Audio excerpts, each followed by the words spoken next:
Good morning. We'll call the meeting to order.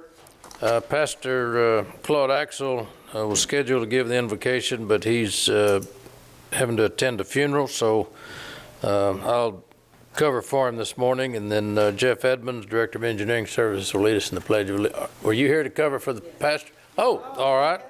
Well, Dr. Scott, you come up then. I apologize, just didn't get the word. In my religious mind, but let us bow our heads, please. Dear God, all of us are in your hands all the time. We ask you that you give your blessings upon the deliberations that are to take place here in the Corpus Christi City Council today, and that you would make sure that fairness, honesty, and faith are a part of all of these actions. And please be with the presence of all of our mayor and city council members as they deliberate and help make good decisions for the positive benefit of Corpus Christi. Amen. Thank you. Mr. Edmonds? Please join me in the Pledge of Allegiance. I pledge allegiance to the flag of the United States of America and to the republic for which it stands, one nation, under God, indivisible, with liberty and justice for all. And also join me in honoring the Texas flag. Honor the Texas flag. I pledge allegiance to thee, Texas, one state, under God, one and indivisible. Well, thank you very much. Thank you, Dr. Scott.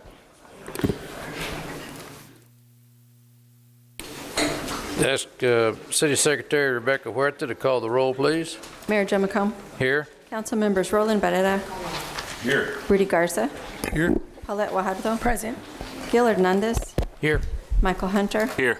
Ben Molina. Present. Everett Roy is absent. Greg Smith. Here. City Manager Peter Zanoni. Here. City Attorney Miles Risley. Here. Mayor and Council, a quorum of the council and the required charter officers are present to conduct the meeting. All right, we've got 3 proclamations. The first one will be for Charlie's Place Recovery Center, and then following that will be National Fire Prevention Week, and then Court Observant Week. So let's see if I've get. Okay.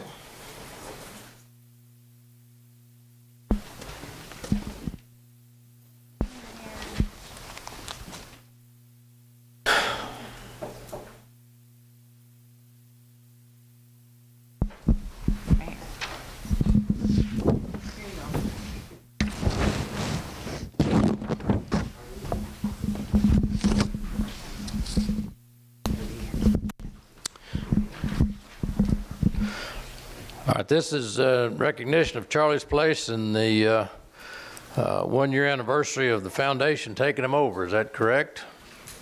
Been a fast year, huh? All right, ask Councilman Ben Molina to help me with this one. Thank you, Mayor. Had an opportunity to attend the ceremony yesterday, and it was very well attended, so congratulations to you all. It is now estimated over 20 million Americans need treatment for a substance use disorder affecting many citizens of the city of Corpus Christi and the Coastal Bend. Charlie's Place Recovery Center has served over 50,000 clients from all over Texas for over 50 years and established an integral resource to the growth of the city of Corpus Christi recovery community. Charlie's Place Recovery Center merged with Centacor Foundation in October 2018 to expand its services to a full continuum of care, including a fully functional long-term therapeutic community program launched in the summer of 2019. Now, therefore, pursuant to the powers vested in me as the mayor of the city of Corpus Christi, I do hereby proclaim October the 1st, 2019, and Charlie's Place Recovery Center's 1-year anniversary at Centacor Foundation in Corpus Christi, and urge all citizens to recognize the continued service of Charlie's Place Recovery Center and the expansion into the Corpus Christi community as Centacor Foundation. And I want to give you that proclamation, and I was also attended yesterday, and it was music to my ears. They were announcing they were doing some expansion, And this fits right in, I think, to what our objective is addressing the needs, particularly of those in our community that they need some services but may not know exactly where to find them, where we can begin to connect people, particularly those in the homeless category, to the services that are available. We're spending millions and millions of dollars, but there's people that don't have the service, and what we're trying to do is make that connection to get them to where they need to go, and so your expansion will work perfectly with us, and I've taken way too much time. I asked you to say a few words, but I was glad to hear your expansion plans yesterday. Thank you so much, both of you, for attending our event yesterday. Charlie's Place Recovery Center has over a 50-year history in our community. This celebrates our one-year anniversary as being part of Synacor Foundation, which allows us, like you were speaking, to expand services, to reconstruct our detox unit, to provide world-class care, but also we are in the process of adding 100 beds of care and a new program which launched June 1st, and that program actually allows our continuum of services to expand to a 2-year model and a 2-year modality. That's something that this community doesn't have. That's something that this region doesn't have. And so we are very fortunate for all of the work we've been able to do and all of the service we have been able to provide as Charlie's Place. But we are also super excited about the fact that as part of Synacor Foundation, we are able to move forward. We are able to expand services, and we are able to continue to provide world-class care to those who need it. Give my hand for what they're. I think it was Reverend Bennett that used to, when his prayers, he'd say, "Thank you, Lord, for what you've done, for what you're doing, and for what you're going to do." So we want to thank you for what you're doing and what you're going to do. So thank you very much.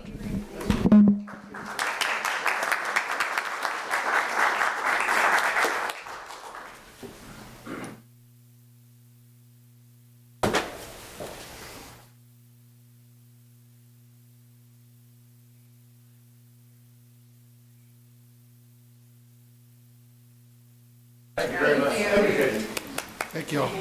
Thanks. Thank you all very much. Thank you all. Very excited. Appreciate you guys. When you're doing by yourself. And we did, the summaries are shortened unless you want to read the whole thing.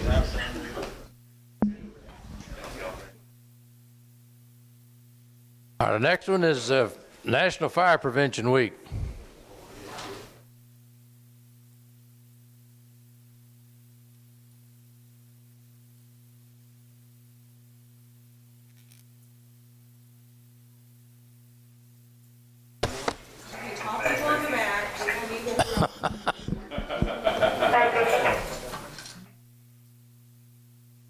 Now, if you see them break and run for the door, you know they got a call.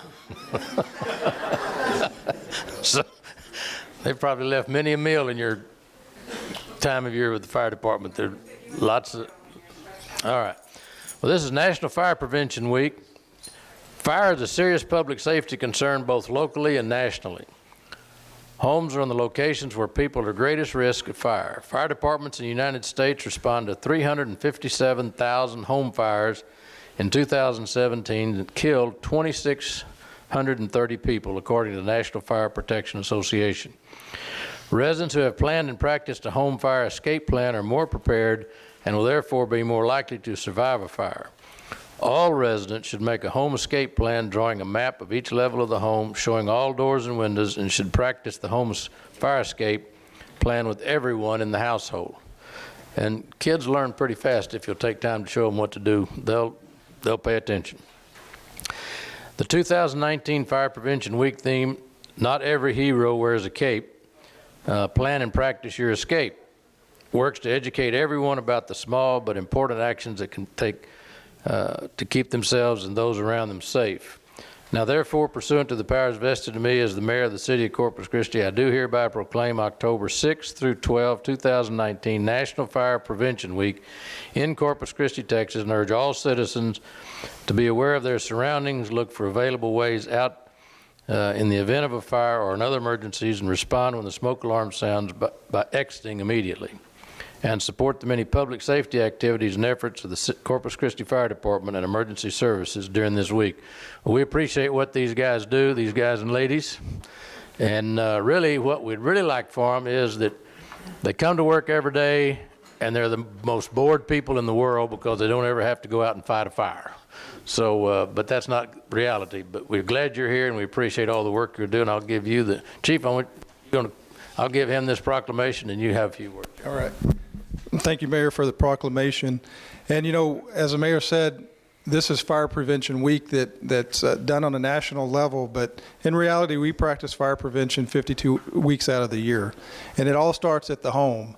More people die in a home than anywhere else when it comes to fire. And there's really two things that we want to stress, and that's smoke detectors and an escape route. And that's what our proclamation is this year, is getting out of a house.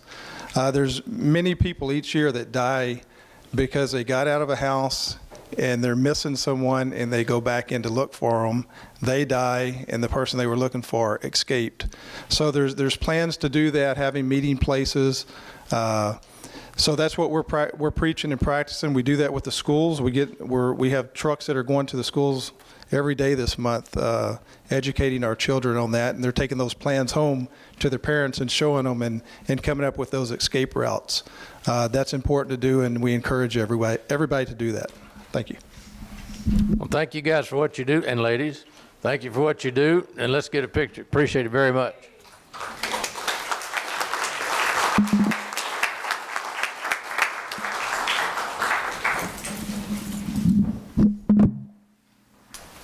Let me take my place. Ben, stop.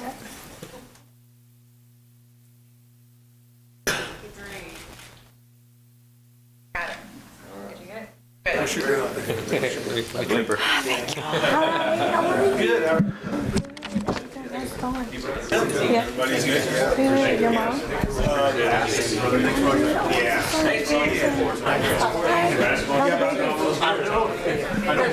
Michael's coming down. No, it's fine. Do you want paper or just this? Good, good. Everything good. No, they're both, yeah. Yes, everybody's good. Good to see you, Leslie. Thank you.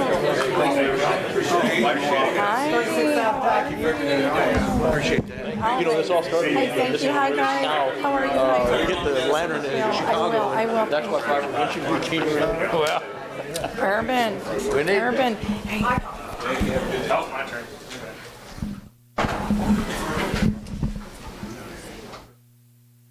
Yeah, I think it's in there. Okay. If you get a chance, tell them I mentioned it. I need All right, our final proclamation today is Court Observance Week. So these ladies here are keeping us out of trouble. Or if you're in trouble, they'll tell you where you need to go to find out what's going to happen to you. So hopefully I don't get there anytime soon, huh, Mayor? Thank you. I'm going to read the proclamation on Court Observance Week. Our vast and complex system of justice cannot function without the skills and dedication of our nation's legal support staff, who provide vital administrative and technical assistance to our courts, government, business, and private law. One of the main purposes of NALS, N-A-L-S, however, is that how y'all do it? Okay, NALS, not NALS, NALS. The Association for Legal Professionals is to increase the skill, competence, and usefulness of legal support staff so that they may better serve their employers and play an integral role in the working of our judicial system. NALS, together with the state and the local associations, has designated free speech, free press, and free society as the theme for this year's Court Observance Week. In the United States and around the world, freedom of speech and the press are among the most important foundations for a free society. Free speech and free press are prominent topics in public discourse and litigation. It is impossible to imagine a free society without these individual liberties. Here you go, Mayor.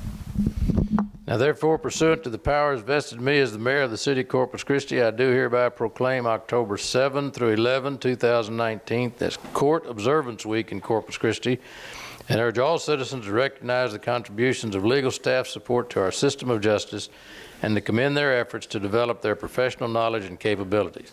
So I'll present this to you, and you think if it weren't for these ladies, the guys that say they're lawyers, they couldn't do their job. So these folks in the office really make the work easy for them. So thank you very much. Thank you.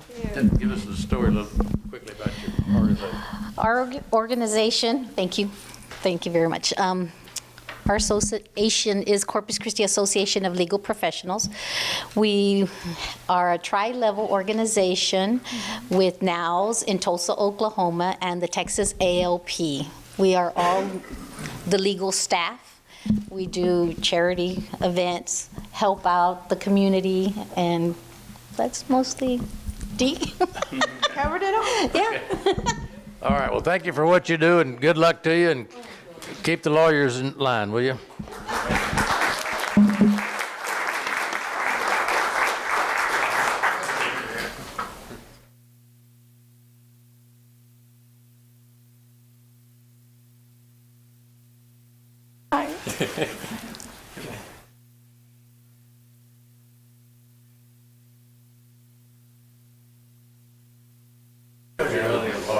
Yeah. Taking all the comments.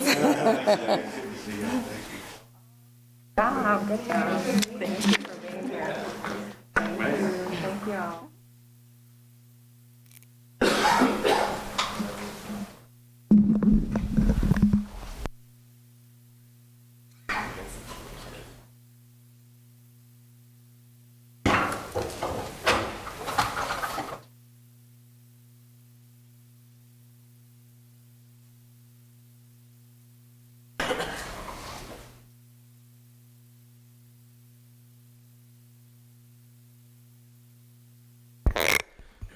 All right, we got about 10 minutes to 12. Mr. Manager, you want to try to get your report in, or do you start it here before we get to our public comment period at 12 o'clock? I can take care of ours now if you'd like, Mayor. Great. Well, good morning, Mayor and members of the council. Just a couple of things to update you on today. As we know, today's October 1st, and that's the first day of our new fiscal year. And we know that we spent several months developing and ultimately the council adopting our $1.1 billion budget for the year.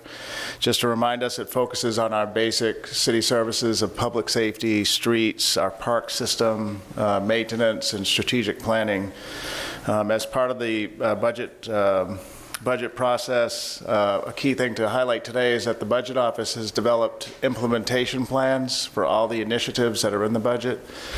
You may recall that we have some enhancements in the budget, like more street paving, more police officers, more firefighters, more animal care staff. So we want to make sure the departments are following through with delivering. And so I've asked the department heads to develop an implementation plan that shows month by month what will take place to get these initiatives accomplished.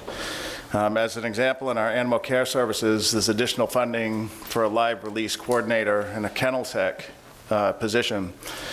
And the implementation plans that the departments are developing will show key dates of completion, the posting of the position, when will they interview, when do they expect the position to be hired. And so we'll have that for all our initiatives in the budget. I'll be reviewing the financial portion of the budget every month with our Chief Financial Officer and Budget Director.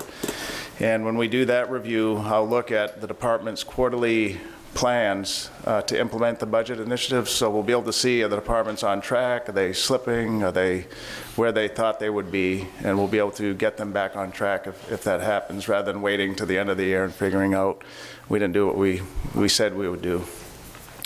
And then for the council, I'll be briefing you on a quarterly basis on our revenues and expenditures against the plan amount. So we'll have a sense of how we're doing financially. And then I'll provide you copies of our quarterly implementation plans so you can see how we're doing as an organization with these initiatives that are in the budget. So that's some news for the first day of our fiscal year.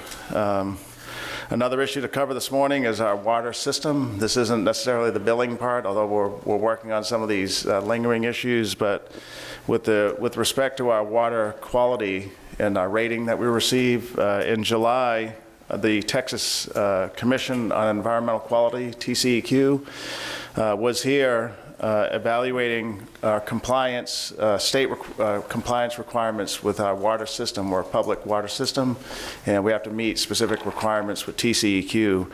They provide this form of audit every either 2 or 4 years. The last one that was done for us was 4 years ago. So TCEQ was here in July. They spent about 7 working days evaluating our water system. They began by examining the Colorado River intake and pump station. As we know, the Colorado River is one of our 4 surface water sources that we use for the city. TCEQ also evaluated the Nueces pump station in Cal Allen by assessing the intake structure along with the pump station itself. They also evaluated, they also evaluated our Owen Stevens water treatment plant. So it was a pretty thorough site assessment looking at water intake, our pump stations, our process for cleaning the water. They also looked at our records. We test the water every 4 hours, 24 hours a day. And so they looked at our compliance logs and test data to see were we monitoring this as we should have been. They also looked at our distribution system to include samples at dead-end lines and an evaluation of ground storage, also our elevated storage tanks and the water quality in those systems. So that test that took place, or audit, that's done only every 4 years. The good news is, and the reason I'm reporting it to you today in the community, is that the results came back very positive for us as a water system. There were only 2 minor findings that were addressed at this point. The TCEQ kept us at our superior water rating system that we've had already. And as you know, we're only one of less than 10% of all Texas public water systems have this superior rating. So we're still in that classification. One of the reasons is because of our staff in the water system. We have 7 staff members that have what they call a Class A water operator license, and so that's pretty good for us. That is the highest water license achievable in Texas, that Class A water license. It requires a minimum of 10 years of experience and 200 hours of training. And so we have 7 of those in our water system. That's pretty unusual. When I did a tour months ago, that's one of the first things that staff told me, is that we have a lot of good engineers in our water system, a higher number than what you normally have in a water system. So that's some good news. That happened in July, but the test results and all their findings just came back. And so I told them, let me know as soon as they come in so I can let the council know and the community know. So the good news there is our water system is still a superior rated, and we only had 2 minor findings that were addressed already. Let's turn our attention real quick to our shelters and animal care. We know we had pause in the hall recently, but not this Saturday, but next Saturday on October 12th, the city's animal care services will be partnering with the Beisel Pet Foundation for an Empty the Shelters Day. This is a 1-day pet adoption event that's held in Corpus Christi in conjunction with our ACS department. The event will take place at their main kennel facility there at 2626 Holly Road. It'll be from 11 to 6 p.m. The big event deal is that to adopt a pet, the price is being reduced significantly. Normally it costs $25 to adopt a pet, but on this Empty the Shelters Day, it'll be just $10 per pet. And all pets during the event will be microchipped, and they'll be spayed neutered at no additional cost to those out there taking home a pet that day. If you already have a pet, ACS will be offering free microchipping also on that day. So if you have a pet and you want to get a microchip, that's free that day as well. This is an event that takes place nationally, 26 states doing this event on the same day, and 125 organizations in those 26 states. So we're one of over 100 agencies doing that that day. And then we heard a little bit from our public safety folks as well, and I see you guys have your T-shirts up here, but tonight is National Night Out. This is our 36th year that the city is celebrating National Night Out. National Night Out is an annual drug and crime prevention event for residents and law enforcement standing together to strengthen police community partnerships and promote awareness and safety. And as I've said many times in my speaking engagements, we have a great public safety set of departments, both in police and fire. And one of the reasons is, I think, is because of their great community-oriented policing approach that they have already today. So we'll be glad to get out there this evening with them and the community. Chief Markle and the command staff, along with the mayor and many members of the council, will be at the kickoff event at the Academy Sports and Outdoor store at 5001 South Padre Island at 4 tonight, right, 4 to 6. And then finally, Mayor and Council, just a final note on regional cooperation. Last week, I talked to you about a nice dinner meeting that I had with the city of Port Aransas. I met with their mayor and Mayor Pro Tem, and also their city manager, David Parsons. Yesterday, I had the opportunity to meet with the city manager of Ingleside. He and I met over lunch and talked about our governments and our populations and entities. We talked about desal efforts as well as our boundary lines and potential future annexations. And we committed that we would work closely with each other. We know Ingleside's right across the bay, an important partner of the city, especially in the emerging industrial development that's taken place. So. And then last Friday, in regional cooperation, he's not here today, but Councilman Roy hosted a roundtable discussion with some of the largest industrial partners in the region, including Valero, Flint Hills, Citgo, Bay Limited was there, and the Port of Corpus Christi. And this is the second time that council member has held this, mostly with the refineries along the ship channel, but other major industries were there as well. I attended. We discussed everything from air quality and how we're trying to, and the industry is trying to reduce emissions. We talked about our industrial district agreements that we have, and also emergency response to those areas that's provided by the private fire company. So that meeting was quite beneficial. The industry stakeholders that were there appreciated it, just to be able to talk to some of the leaders and some of the major players along the port. Those will be continued to be held by Councilman Roy each quarter. The next one is going to be held in February. And so we'll let the full council know in the event any one of you want to attend as well. It's not specific to District 1, but it's just a chance to talk to some of those major industry partners out there to let them know we're here, and we want to cooperate and be working with them in our community. So that concludes my remarks this morning, Mayor. Well, congratulations to the Water Department. That's a good report, great report. So thank you so much for that. At this time, we'll entertain a motion for the, there's no minutes. So I don't guess we'll entertain a motion. All right, we do have some board and committee appointments, right? Public comment, though, it's 12 o'clock, Mayor, if you'd want to. Excuse me? Oh, yeah, it's 12. I was moving along there. Okay. We do have a break or a specified time for public comment. Ms. Huerta, if you and Mr. Risley would go over the process.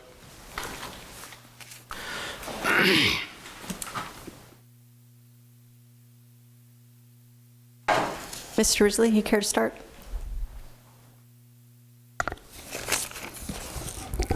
In general, comments should be limited to city-related matters. No questions of council or staff. All cell phones should be turned off, and no loud talking or other loud noises. Thank you. Good afternoon. I'm City Secretary Rebecca Huerta.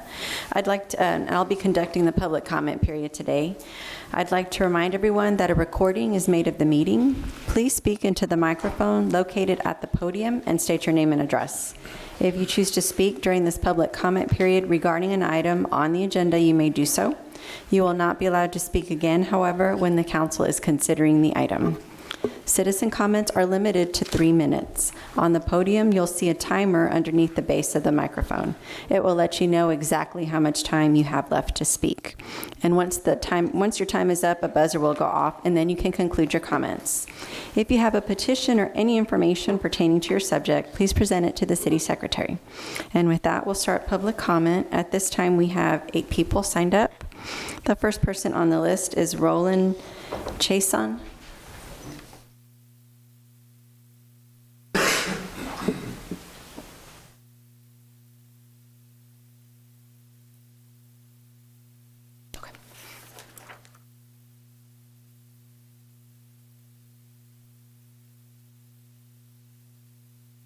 My name is Roland Chason, 5901 Lucille.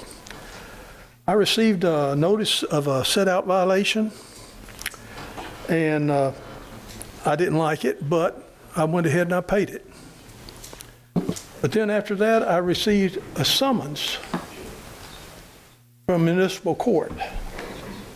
And I was supposed to appear on June 29th, 1:30 p.m. I mean on June 28th. It was mailed to me on June 28th at 8:30 in the morning. How does this happen? And the thing about it, I didn't make it, so the following Tuesday, I go downtown. And I'm gonna tell you what, I'm 83 years old. And I think they've just jumped me through the hoops for no reason. And when I went to see the lady, she said, well, you missed your court date. I said, well, yes, ma'am, but look at the dates. Doesn't make any difference. You missed your court dates. So what they did is they gave me a new court date. And I've been talking to Mr. Smith about it, trying to resolve it. I came to see the city manager, twice to see the mayor. Nobody would talk to me. That's one of the problems around here. You can call anybody you want. You don't get any return calls, except for that man right up there. He's called me every time, and he's been a lot of help. My problem is I went to court yesterday. You're not allowed to speak. All you can do, they give you instructions when you go in there. You can plead guilty or not guilty, or you can ask for a court trial, or you can choose to speak with a prosecutor. Well, he told me right off the front, my fine was $2,101. How do you plead? Well, that's a pretty good fine. And I knew what it was going to be, and I'd already talked to my attorney, and she says, hey, pay the fine. My bill's going to be much more than that. So that option's out. You can't get an attorney to fight this. So I went with the prosecutor, and I was fined $101 for, I think, court costs, and then another $75 for something else, which made me paying $276 over this. Well, what's really got me mad is I'm on probation. You know what that feels like? How can that happen? I'd like an answer. Is this the way the city of Corpus Christi does official business, by sending out a letter when it's supposed to? How can you? I couldn't comply. It's impossible. Thank you, Mr. Chason. Appreciate it. Thank you. Mr. Zanoni, you want to get somebody? The gentleman right behind you with the purple tie will help you out. Keith Selman. Reynaldo Figueroa.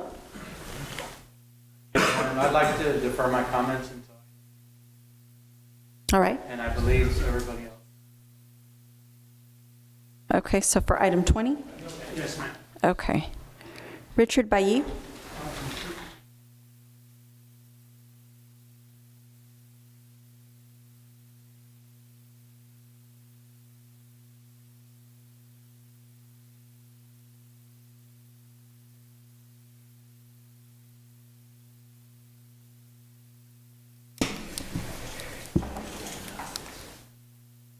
My name is Richard Bailly, and I am the chairman of the Committee for Persons with Disabilities for the City of Corpus Christi. And I am just here in support of a resolution of waiver for accessibility ramps for building permits and for private residential homes and people with disabilities. And I believe that is item 2319-1200 ordinance. Thank you.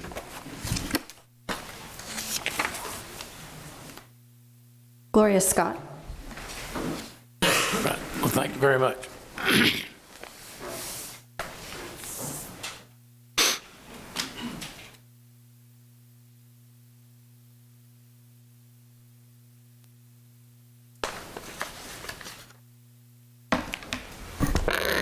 Good morning, Council. My name is Gloria Scott. I live at 4422 South Alameda. I wish to speak to an item you took up last week and to ask someone, not here, but who voted on the prevailing side to reconsider. I will find you after the meeting to talk about it. You took up an item on Blucher Park and the homeless. Actually, the name was Blucher Park, but that's the merger was the homeless and Blucher Park. I simply want to make these comments about it, please. Number one, we have Spahn Memorial Hospital that you have said you're going to spend $50,000 to dismantle. Just hold that. Number two, the birds, which are biologically animals in the animal kingdom, who know where they go. They know they go to Blucher Park. They know it was put, the flowers are there for them to use their things and get food, and they get food. So item number one, I would say they're going to continue to come, and they should. But human beings in the animal kingdom, of the mammals, are going there too. And number one, could we put 2 porta potties there? There are none in the area. We went over yesterday. And I think some of the local groups, I speak for several groups here, would be glad to help pay for the porta potties if you all can't do that in terms of the homeless. But the other thing is to take Spahn Memorial and send some people over there to look at it and see it is still functional as we see it. The homeless could use that as a place to live. It also could provide an auditorium area for several of the local nonprofit groups who would be glad to get offices there, the old offices that were used for the hospital, and pay for them, and that many of us could weigh in on that. We simply want to ask you, and I will find the person who was on the prevailing side to bring this back up for better discussion, but to put it with the whole notion of the homeless and not just fling it out at the homeless. They're messing it up, they're making this happen, because they're real human beings, and that's all it is. Thank you, ma'am. Okay, Jerry Hartung, do you wish to defer your comments until the public hearing, correct? Yes. Okay. Margareta Fertilla?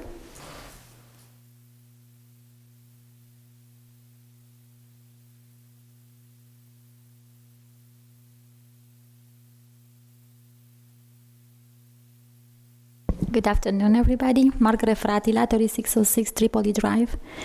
I wanted to thank so much to, first of all, to Mr. De Leon that does this wonderful program, being one of producer for the public access. I know how much he's working and how hard he's working, but I think that it would be nice to put the names, like city manager names and whoever's talking and the issues, because it will be very important, the communication with the community. And second, I want to thank so much to the City Council for passing this Blucher Park. It's amazing. That was my date with my son, which is anesthesiologist, so this was our wonderful place to meet and see the birds. He's avid, lover of the birds. And for 2 years, we just kind of split up for that, and I commend you that you give this ordinance so we are safe and just really don't have to be bothered in our time. And also, I want to thanks to the City Secretary that they are amazing people. They give us all the information, what we needed. Among this information is one that I gave it to you like 4 or 5 times, and I'm hoping that right now the city manager will understand. He's coming from San Antonio. I spent the weekend in San Antonio, and I went to every street possible and look. All the names of the street are there, all the numbers in the buildings, in houses. So I'll ask you, and I beg you to put this ordinance on the, on the agenda and talk about that, because it's a mandatory. You have an ordinance. Again, we're not reinforcing the ordinance. Mr. City Manager, there are so many, and you can probably see streets in Corpus Christi, houses, buildings without numbers, and we have an ordinance that say everybody must do it. And I commend the police department and fire department that they never complain about that. I'm in this delivery business, then there are 40 businesses in town that they make the living on delivery. Do you know how hard is it to find the addresses? And when I was, candidate for one of the position, I was there and I gave the numbers to the people, the number of the houses. I bought it and I put it there. That's very rewarding for everyone. It's easy, give $50, fine to people, give them 30 days, then you put it, and how I am paying, if I don't pay the water and you give me $50 fine, I have to pay it. So they have to pay it, and the word is coming out, and they will learn that they have to obey to the ordinance, but we never enforce these ordinances. So after the hurricane, another 20-30% from the streets names, they are out. And I want to know who is the person responsible for that here, and I can talk to them, but I trust the city manager will do something about that, and one of you will put it in agenda. Thank you so much. Thank you. James T.C. Chadden.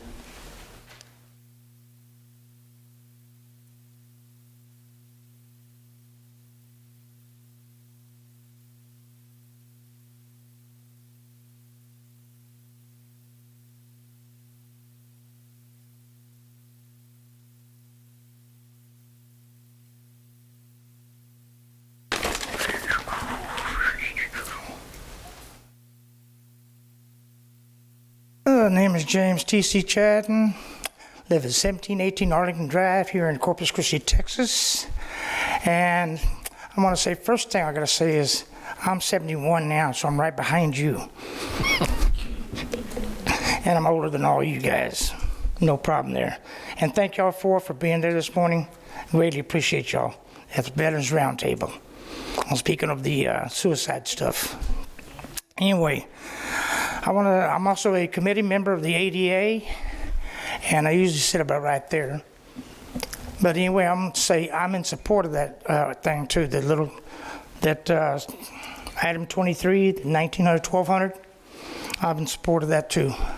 So please, if you would, vote yes. We want to get it passed. Thank y'all very much, and y'all have a good day. Thank you. Yeah, the last person on the list is Rebecca Root, but you're going to defer your comments, ma'am, until, okay, very good. Okay, so at this time, as a courtesy, I'm going to ask if there's anyone who did not have an opportunity to sign up, if you'd indicate that you'd like to speak, and we can take you at this time.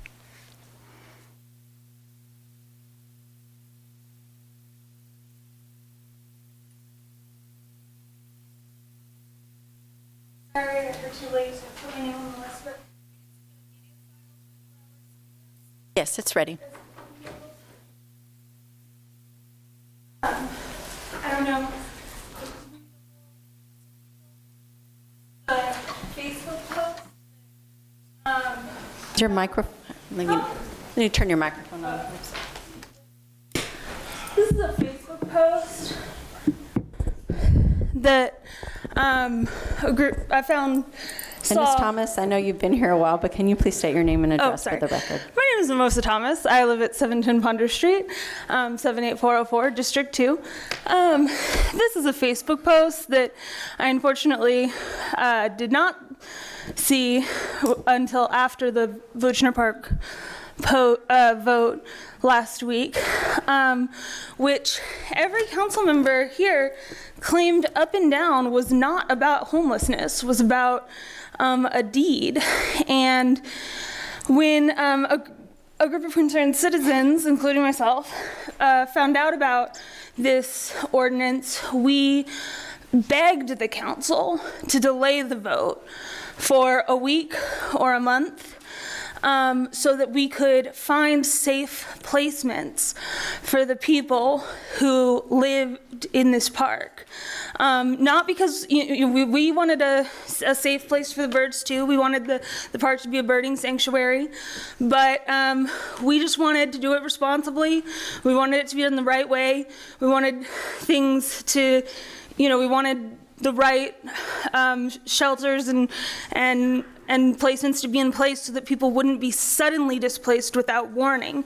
I don't know if y'all saw the news story about some of the people that were suddenly displaced by this ordinance because it was enacted so quickly and so irresponsibly, and the people that were endangered, but people were hurt by your actions.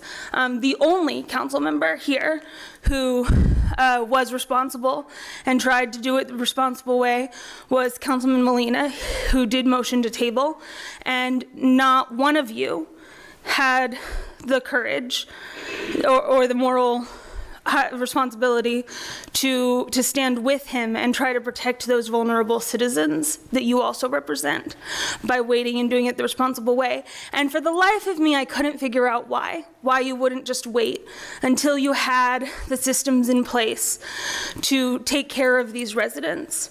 Like why this birding ordinance couldn't wait. Then I saw this Facebook post. And if y'all read it, the Audubon Club, which I'm not quite sure why the Audubon Club is so very, very important. Maybe it has to do with the fact that Councilmember Greg Smith is a member, which at the very least, it doesn't mean he broke any laws, but he probably should have recused himself from that vote. But the Audubon Club seems to have known about this ordinance long before the rest of the public did, seems to have been working on it long before the rest of the public did, and pressured the council to rush the vote. And it seems that the council was originally trying to do it the right way, was originally trying to get placements Thank you very much. in place, and then didn't. So I would like to know which of y'all changed your minds and decided to do it irresponsibly. I know that my council member stayed the course and did the right thing. So I will continue to vote for my council member.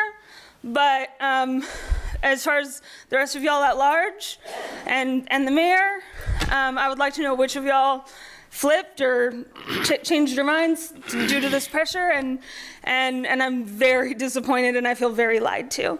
Thank you. Thank you, Ms. Thomas. Thank you very much. Mr. Mayor, I'd like to correct the record. A statement was made that I was a member of an organization that I'm not. Thank you. Oh, well, your picture is on their Facebook page. Thank you. All over it. Okay. At this time, I didn't see any other individuals who expressed an interest to speak, so we're going to close the public comment period. Thank you. All right, thank you. We'll go to item I on the board and committee appointments. And I think that's in our addendum, is that correct? Yes, sir. So lead us through this process, Ms. Huerta. Okay. So first board for consideration is the Corpus Christi Convention and Visitors Bureau Board of Directors. I'd like to note for the record that Mr. Hunter is going to be abstaining from the vote on this particular board. And there are 7 vacancies representing the following categories: 3 hotel industry, 1 at large, 2 attraction industry, and 1 restaurant industry. And the CVB is recommending the reappointments of Raju Bhagat in the hotel industry category, Melody Nixon Bryce, also hotel industry, Lynn Frazier at large, Kendra Kinnison, hotel industry, Johnny Filippello, attraction industry, and Fred Soward III as the restaurant industry representative. At this time, is the council amenable to those reappointments? Second. All right, there's a motion and a second for the reappointment. Councilman Hunter, I mean, maybe we just need a clarification. He said he's going to recuse himself, but I mean, he serves on the board. I mean, does he need to recuse himself since he's a board member? Well, he decided to do that. I guess he can speak to that. But is it legally required? No, but I mean, he just felt as a perception issue, he decided to do that. I don't have a problem with it, just make sure. Yeah. All right, there's a motion and a second for the reappointment of those that read out. Is there any further discussion? All in favor say aye. Aye. All opposed? And then we do have one new category, or one new appointment, and that's in the attraction industry. And the CVB board has nominated 2 individuals for your consideration, Wes Weigel or Michael Womack. I'd like to nominate Wes Weigel. Okay. I'd like to nominate Michael Womack. Okay. Aren't those the 2 then? And we're not limited to that. If we've got somebody else we want to nominate, we can do that too, That's right, Mayor. You can. Okay. Any other nominations? If not, we got Wes Weigel with the Hooks and Michael Womack with the Botanical, and that's both attraction industry at large, right? Yes, sir. Attraction industry. Yeah, Okay. that's the category, yes. All right. You want to, Which side do you want to start on? Ms. Fajardo said she'd be happy to start. Weigel.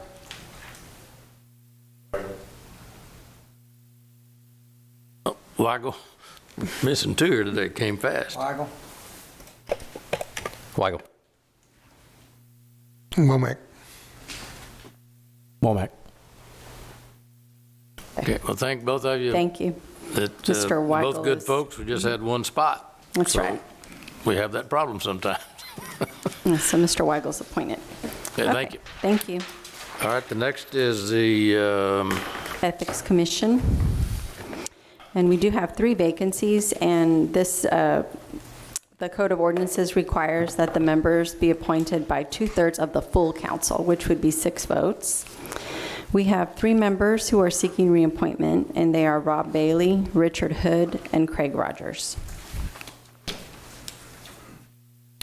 is there a motion for, they're all seeking reappointment. Yes, sir. Is there a motion for reappointment? Motion for reappointment. Second. All right, there's a motion second for Mr. Bailey, Mr. Hood, and Mr. Rogers. All in favor, any discussion? All in favor, say aye. Aye. All opposed? Okay, then we have the Nueces Tax Appraisal District. There are 2 vacancies representing the categories of Place 3 and Place 4. We do have 2 individuals seeking reappointment who are Robert Adler and Jerry Garcia. Move to reappoint. Second. All right, there's a motion and a second for replacement. Any discussion? All in favor, say aye. Aye. All opposed? Reappointment. And then finally, we have the Senior Companion Program Advisory Committee. There's 1 vacancy representing the category of at-large. And this is a city board where by policy, the board can make recommendations to council. And they're recommending the new appointment of Stephanie Brown. All right, so is there a motion for the appointment of? So moved. There's a motion, is there a second? Second. All in favor, say aye. Aye. All opposed? All Okay, right. thank you very much, council. Well, that was pretty smooth. Thank you very much. Okay, then we go to all right, we got consent agenda item 3 through 19.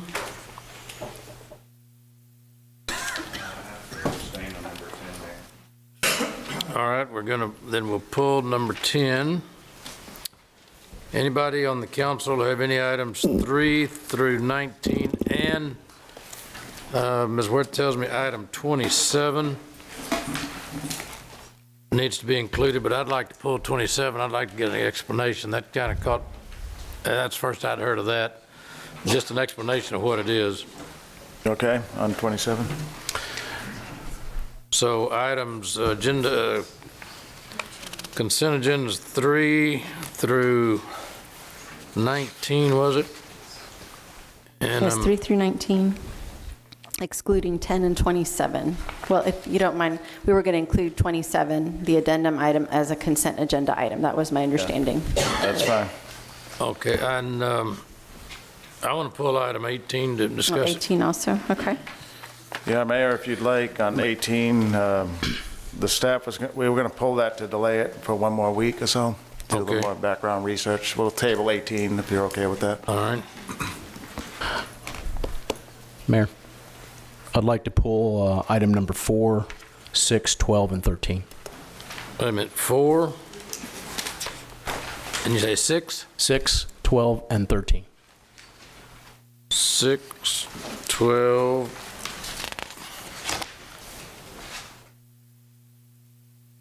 And 13. All right. Is there anybody in the audience that has an item that they'd like to have discussed in items 3 through 19 plus 27? Now, we've pulled 4, 6, 10, 12, 13, and table 19. Anybody from the Table audience? 18, correct? Excuse me? Did you say 18? Yes, we're tabling 18. 18. Yeah, table 18. All right, entertain a motion then for items 3,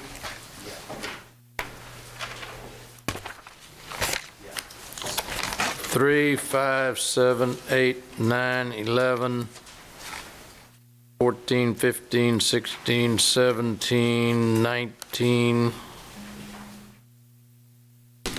27. Is there a motion? So moved. All right, there's a motion second. Anyone want to address any of those items? No public comment on those items? All in favor say aye. Aye. All opposed?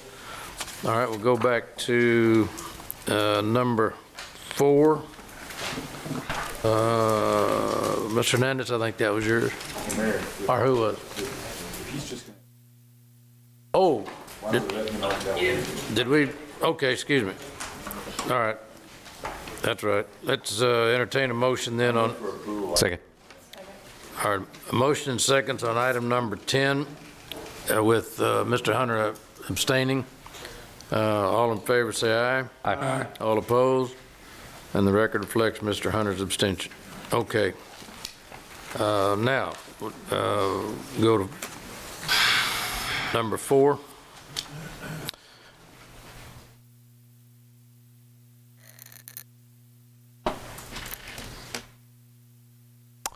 Okay, Mayor, thank you. No, I know we went through this last week and some of the reasons why I think this is a bad idea to vacate this easement for the extension of Carroll Lane. Just looking at it even closer and actually visiting the area, I'm even more concerned about this in terms of everybody that would be coming from the north part of that campus to travel to the new Carroll High School location.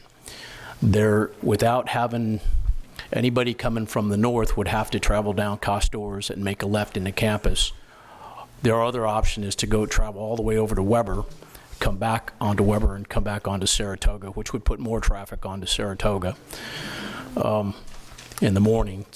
There's really no way to get in and out coming from the north from an easy standpoint. Considering Galvan Elementary also has a stacking up of people trying to turn left onto Masterson, you're going to have kind of dueling traffic trying to turn left on Costors going into Masterson and then going into the campus. What mitigation would you have to do that, to address that? Daniel McGinn, Director of the Planning Department.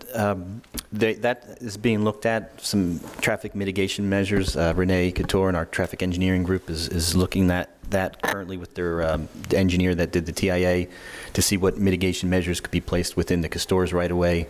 It's likely maybe some medians or some driveways that could be constructed as right-in, right-outs that would assist with some of that movement and safety measures. But that's something that the details of that have yet to be determined, but is something that they're actively looking at now. So there has been nothing to look at to see what would happen there. As of currently, there's no solution for that. No, not So you're specific basically design asking, elements. trust us, we'll take care of it. There are solutions, Councilman. They're just not funded or fully engineered out. But the traffic engineers from both CCISD's consultants as well as our own city traffic engineers know what the fix is. We just need to fully design them or engineer them out and then budget the money, whether it's coming from CCISD or the city or some combination of the two. That's what we need to figure out over the next 2 years before the school opens. So in the traffic study, I noticed there was not really information about future traffic concerns anytime you build a high school like this, more rooftops get built around it, more multifamily gets built around it. We haven't addressed that. Wasn't addressed in that only current traffic patterns when you add the 2,000 students, parents, faculty, and trying to get in and out of that location. The study did look at some future conditions, some projected growth within the school site, but also surrounding development area. And he's here. Maybe the applicant, I don't know if they're here, that traffic engineer could address some of the projections that were included, or, yeah.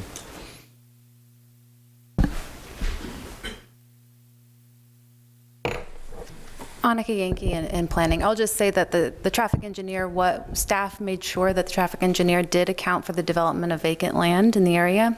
That was something that we pressed. TxDOT also required that they incorporate a growth rate for traffic on Saratoga and Costores. So there was a 3% growth rate built into Costores. 3%. So. Yeah, that was what TxDOT had recommended. Yeah. Okay. Had there been any consideration, I mean, even if we required CCISD to build this portion of Carroll Lane, it really wouldn't connect to the existing Carroll Lane. There'd be a large gap. Had there been any thought about us extending that as a city to connect that to alleviate traffic in that area once this is built? Has there been any cost studies as to what that would look like and at all? I mean, we can easily we have some general costs. We have not done that, but we have some general cost of what other C1 roads have cost us to kind of put some things together, but we have not done the analysis to, build that Carroll Lane South. There would be several other roads that we would need to include with that, just to create that connectivity. I don't know, could you pull the PowerPoint? It'd be helpful to maybe have the map to kind of. Are you talking about the one bordering the school's property, Councilman? Correct. Yeah, we know the price of that. The bigger issue for the school district is the compromise it would place on their parking. Because this is a tighter space in their original site, by building the road, they'd lose a lot of the frontage or a lot of their territory that is now slated for parking. So they would have to give up, I forget the number of parking spaces. 206. Yeah, they'd have to give up 206 parking spaces. They're already constrained from a space standpoint, and parking's already limited. So it's more of that issue rather than the funding, the cost side of it. Well, I understand the concerns on their parking for CCISD, and by all means, this is nothing against CCISD. I have 3 kids to go to CCISD schools. I don't send them somewhere else.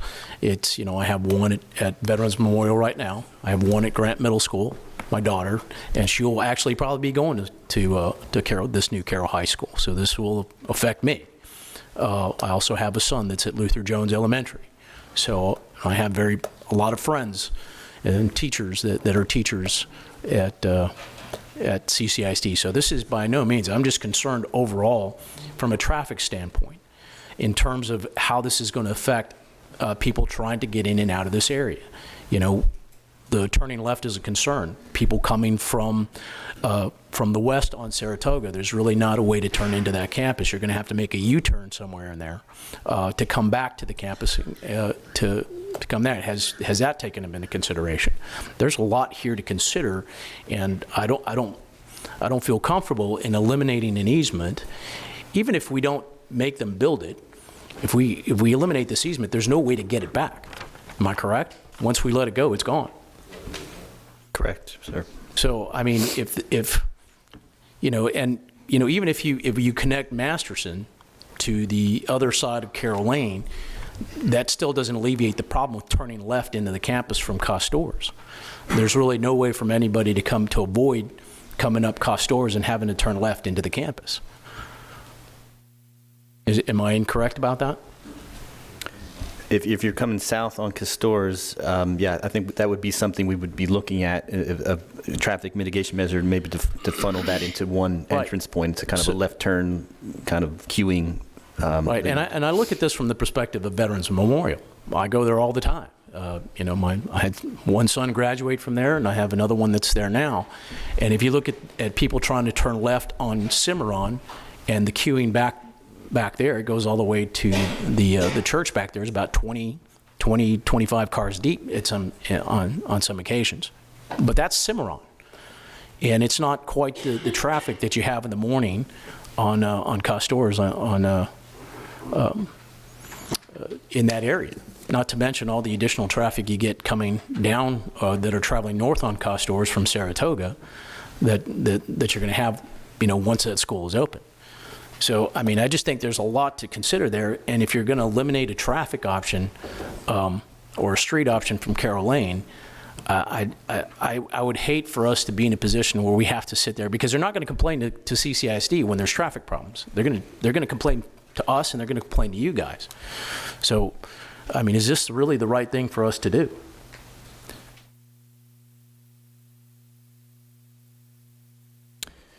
Help me out here. We've, in our evaluation, worked with their traffic engineer.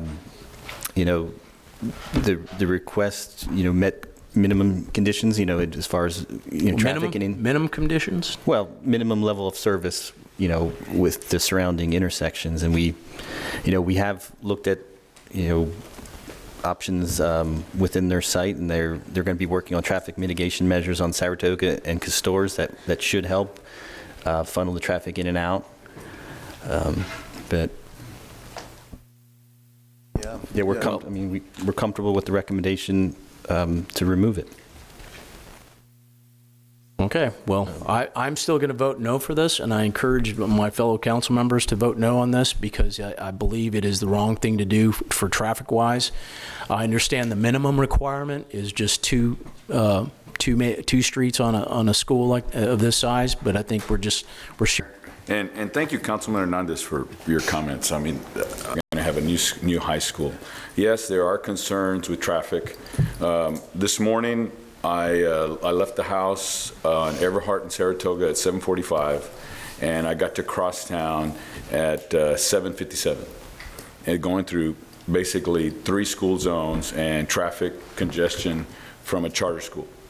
So if it's delayed another 10 minutes, and I've said the slower the traffic, the safer it is. And I spoke to the media yesterday, and I basically said that the most important thing for us is the safety of our community and ensuring that we do that. Now, one of the challenges by adding that extra lane, as was indicated by staff before, is that those intersections are too close to each other. So a great example of that is the challenge that we have on Staples between SPID, Williams, and the stoplight at that HEB in that intersection. So, what those challenges do is that extra road, in essence, could therefore create more traffic congestion and create more problems. It is better to have the bottleneck inside the school from that standpoint. Now, coming in is the queuing, as we've indicated. I know Mr. Quintanilla has talked about, and Renee have talked about putting in medians to assist with that queuing. So that way we can ensure that in situations like this, I mean, how many of us have gone to events at, AT&T, at the AT&T Center? How many of us have gone to events at, to go see a Cowboys game or a big concert? There's tons of queuing that is done in that area. And when a lot of those areas when the AT&T Center was to develop, it wasn't so much developed with regard to the parking, correct me if I'm wrong. So a lot of that queuing has to be done for the safety of the citizens. As a parishioner, I've said this before, of Most Precious Blood, and it is funny, but once again, 10,000 parishioners. So there's typically about maybe 2,500 people that go to Mass at 10:30 when the Cowboys play at noon. And, we call it the Cowboy Mass. And there's only one way in and one way out. And I understand that John Paul doesn't have their school zone there at that time, but there's individuals that make that U-turn that's right beyond the entrance. There's individuals that make the U-turn right past the entrance and right before you get to Weber. There's individuals that make the U-turn safely on the opposite side when you're going to heading west towards Costores after Mass to be able to come back down to Weber. So, having traffic congestion is an effect of development and a positive development. So I feel, and I welcome you, Councilman Hernandez, to participate in these meetings so that way we can ensure traffic mitigation so your family is safe, so your students are safe, your constituents are safe. And that way, when, when your child starts driving and you give them a vehicle, that way you can be confident that they're going to be taken care of.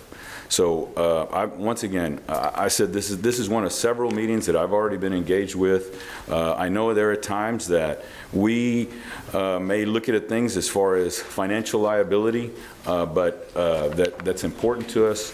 So I think, Councilman Smith came up with a great idea, and I think that's one of the things that you had indicated just right now as far as leaving open that extension on the backside of Carroll Lane on the southeast side, be able to have that open. CCISD nor us own that property yet. You were going to say something? It was just the north side, sir. Just the north side. No, but to amend it to allow to remove the amendment with the CCISD property only, correct? Correct. Yeah. So, I informally visited with the CCISD, and they said they'd be opening it and making sure that they have a gate back there to be able to have that accessibility once that area is developed.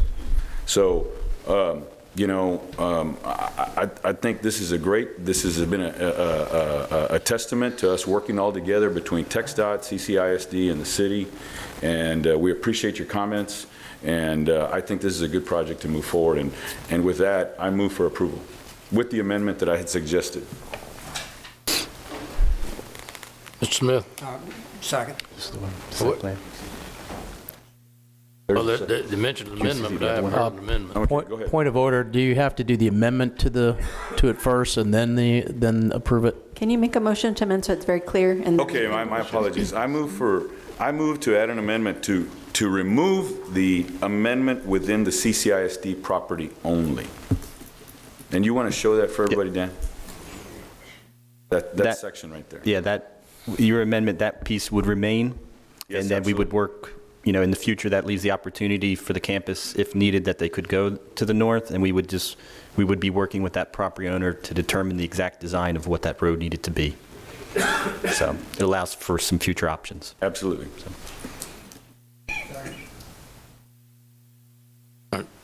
So the motion is up there where Wickersham, you're going to leave the portion from Wickersham down to the elbow there on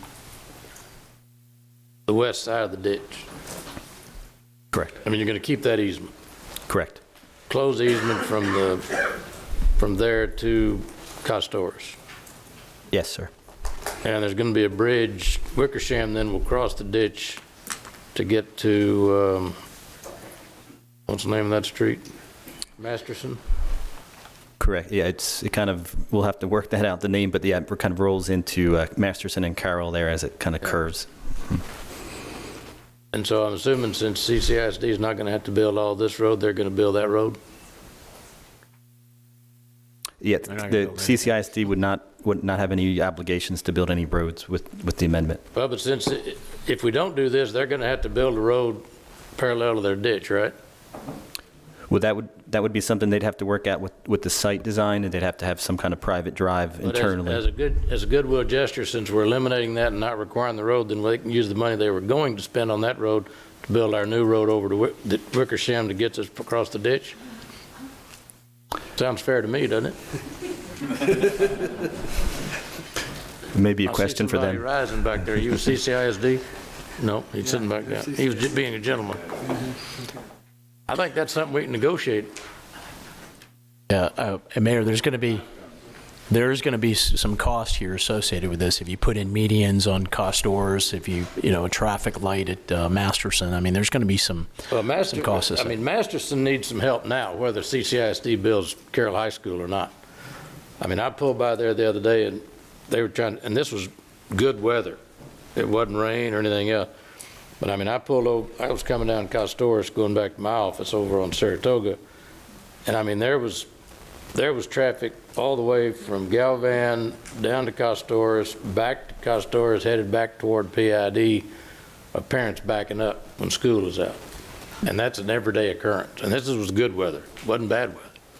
It's even worse when there's bad weather. But so we've really got to address that, at least for the 2 times a day when they're dropping kids off and picking them up. And it could be CCISD or, I don't know, the chief.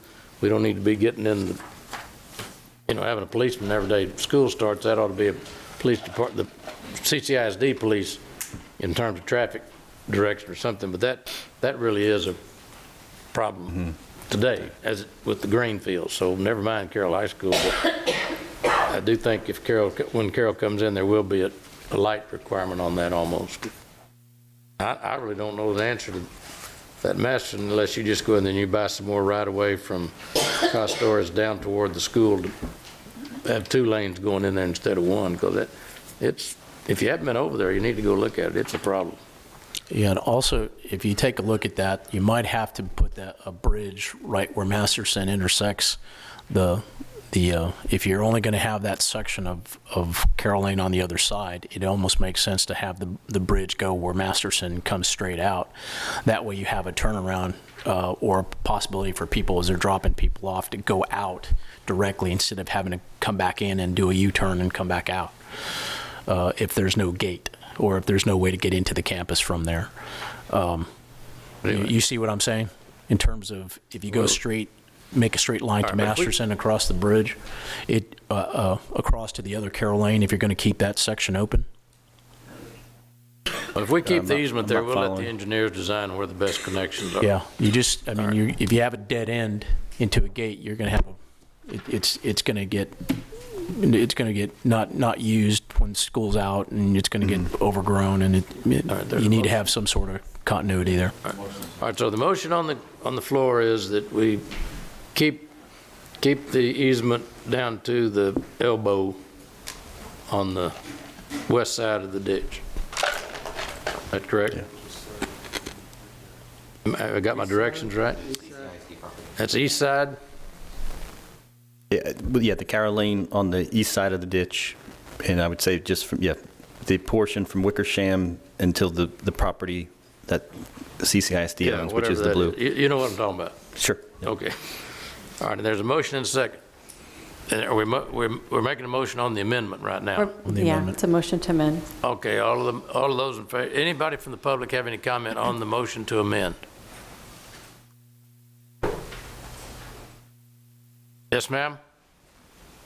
Oh, come on down, so we can hear you. We don't want to miss a word you say.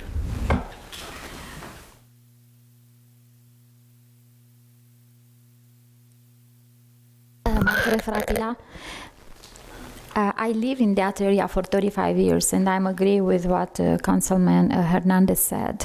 So I'm agree with this amendment. Okay, now we're not keeping it all the way to Costores, we're just keeping it down there, but that will at some point in the future give access when it's all agreeable. Okay, anything else? That's it. Okay, thank you. Any other comment? All right, all in favor of the motion to amend, say aye. Aye. All in favor? All opposed? Okay, so the motion's been amended. Now entertain a motion to approve as amended. So moved. All right, there's a motion and a second to approve as amended. All in favor, say aye. Aye. All opposed? No. Okay, the motion passes. That was item number 4. Okay. Yeah, much money as we just saved CCISD, they ought to be jumping at the chance to build that for us. All right, item number 6, Mr. Hernandez. And Mayor, for this one, this is, I believe it's the thing, kind of an adjustment to raise rates on our citizens for our AAP, or authorize them to raise the rates. And so I pulled this for the sake of voting no on it.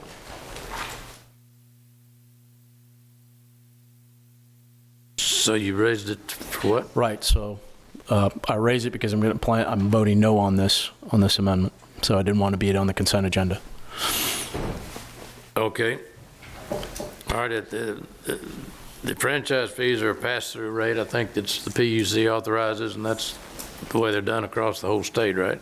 Mayor and members of City Council, this raises them in a manner that it does retain the pass-through status, so we have worked out the language exactly with AEP. But he is right, it will raise the rates. It'll raise them 12 cents per month on a 1,000 kilowatt hour user. So the An ordinary small house, which would use 1,000 kilowatt hours a month, would see a 12 cent per month increase in their rates. Okay. All right. And it's, all right, entertain a motion for the passage of item 6. Mayor, can I ask a quick question? What is our current rate per 1,000 kilowatt? So I'm a little bit confused on reading this. Depends on who your provider is. Yeah, but it ranges. No, this would be the fee that we charge via AEP that is passed on to the consumer. Right. So this should be equal based on everybody should be paying the same. The franchise fee was actually, and you're right, it's the franchise fee, and the franchise fee was established in the 1997 deregulation legislation, and it has not adjusted for inflation since. It's a fixed fee per kilowatt hour, and this would be the first adjustment that you would have seen, and it's far less than the inflation rate. It's approximately 5%, and that is in line with the authorization in the latest court opinion that we had seen and had previously briefed the city council on in the executive session. But the result is it would be a 5% increase in the franchise fee, and on consumers it would be a 12 cent per 1,000 kilowatts. 12 cents per bill, not per kilowatt hour.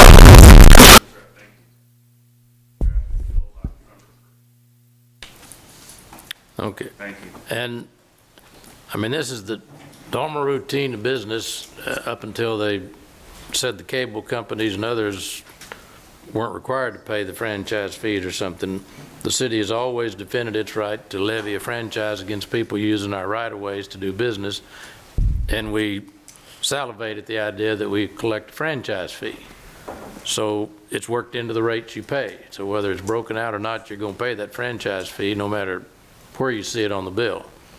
So, I mean, this is nothing new. It's just we've got to authorize it to be passed on because that's it. So, anyway, entertain a motion on item number 6. So moved. There's a motion and a second. Any further discussion on item 6? All in favor, say aye. Aye. All opposed? No. All right, you have Mr. Hernandez voting no. Okay. Item 10, we've done that. Number 12, I think was pulled, right? Yes. Mr. Hernandez?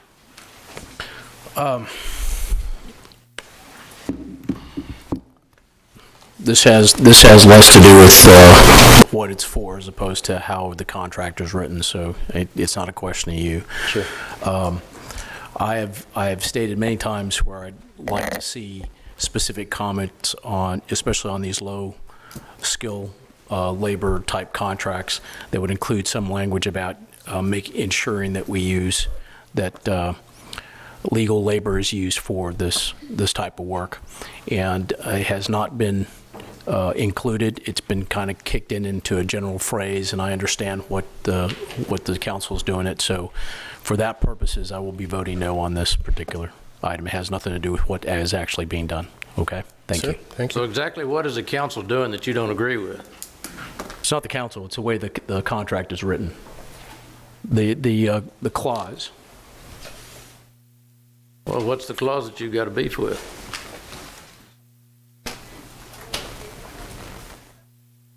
Let me get to it. Give me a second. I mean, you're not alleging they're using illegal citizens for their contracts and not meeting the law.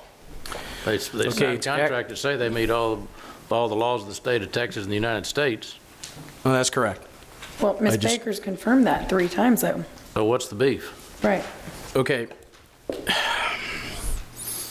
The way this is written, and I'll read it out to you. It's item number it's item number 24 in the contract. Contractor agrees to apply with all federal Texas and city laws and the performance of the agreement. The applicable law of any legal disputes arising out of the agreement is the laws of the state of Texas, and such form, venue, and such disputes are appropriate district, county, or justice court in and for Nueces County, Texas.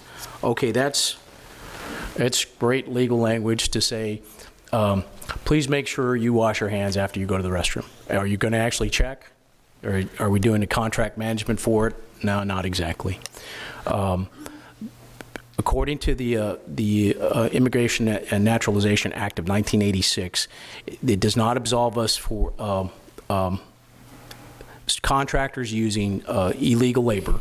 It does not. We're not absolved from responsibility of that. And I actually pointed out that legislation to our city attorney. So it's more along the lines of being very specific about it. If this kind of a general coverall, please comply with all the laws, doesn't necessarily specifically address that issue.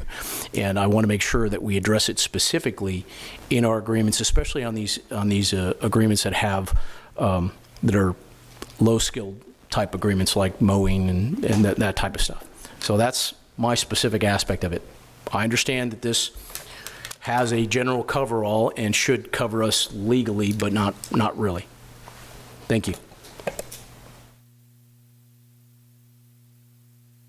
Okay, anybody got any other comments? I have a comment. How many times have we gone through this now? At least 2, maybe 3, maybe 4. And here's my, I understand your point. But the person who does this day in, day out has explained and has made it very clear that we are covered legally for what we're doing. I understand what you're saying.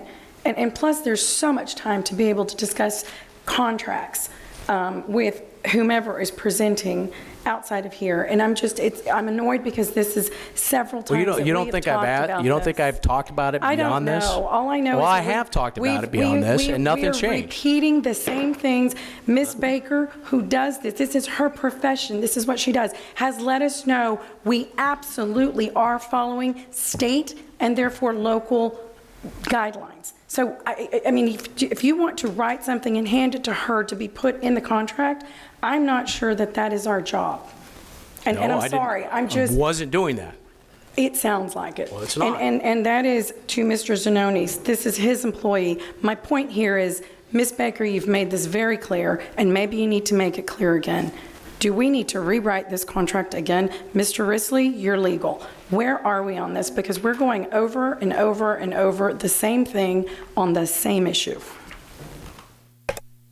Yeah, the prohibition on hiring prohibits a knowing type of violation for immigration violations, and the immigration violations, and it specifies this is an independent contractor, and given that it's an independent contractor, in the absence of any kind of knowledgeable type knowledge relating to any kind of violation, then I would not. There has not been any cases that specifically applied that type of liability in this type of context.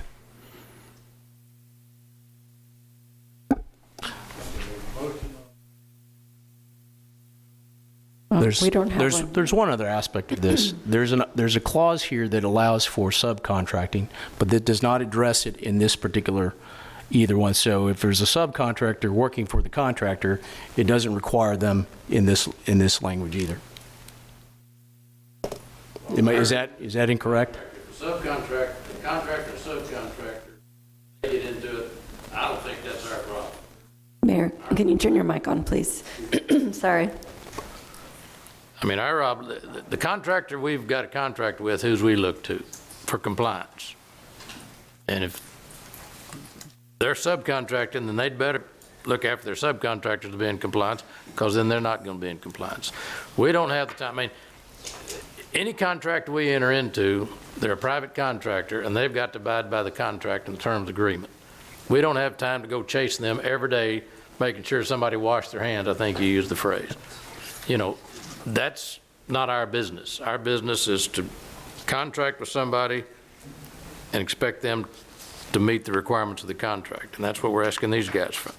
and we've got the right to terminate it. And if we knowingly go into it, then shame on us. But I don't think that's been the case, and we certainly don't support, operating in violation of the laws, either the state or the feds. So if you've got a specific... Well, Mayor, we don't check it.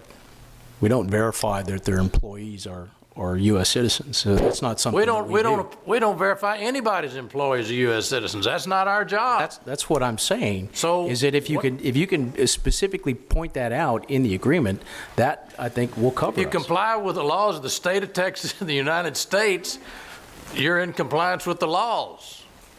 If you find out somebody's lying to us, then we've got some recourse. Excuse me. Mayor, can I just say something quick?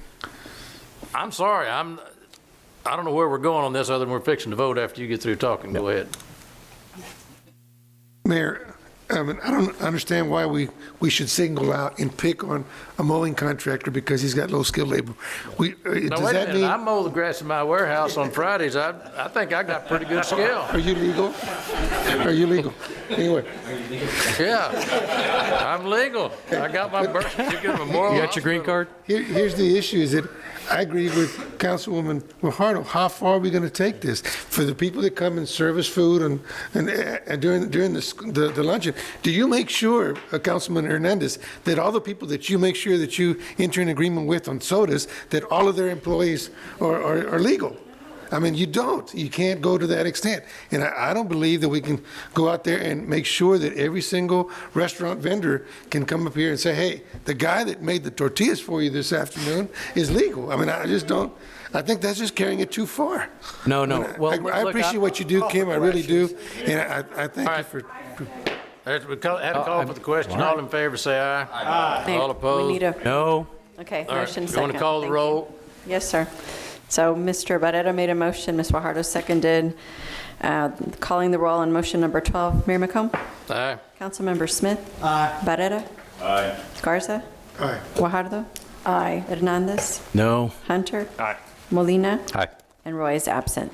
The motion passes. Thank All you. right, item 13, Mr. Hernandez? No, who called 13? I did. All right, 13. All right, thank you, Mayor.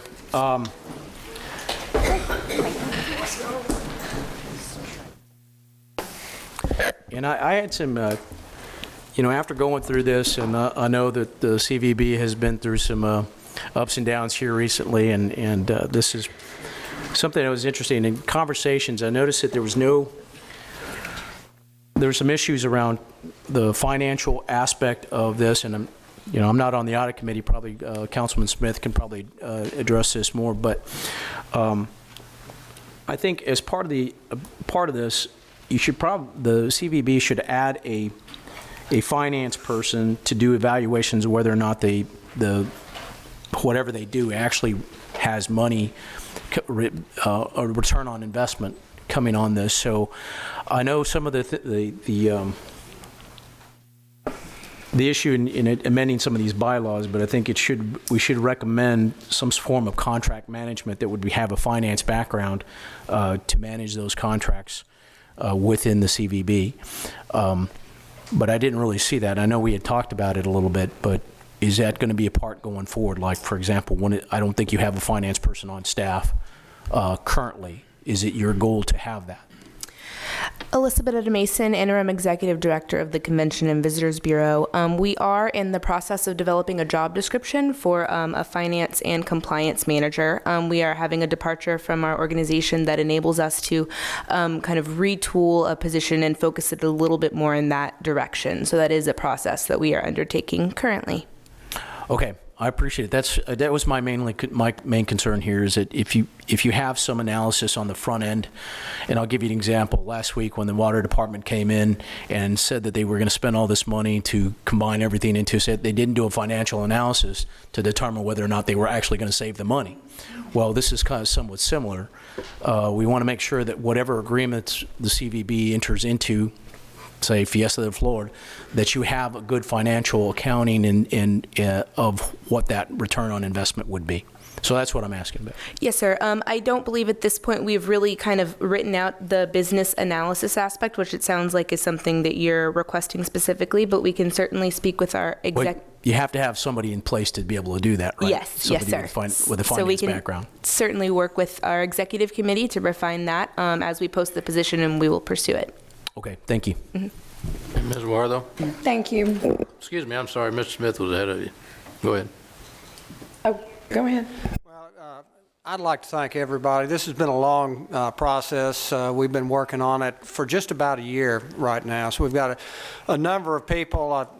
Kimberly Houston, our audit, has been a tremendous amount of work. Worked closely with Melody Bryce on there.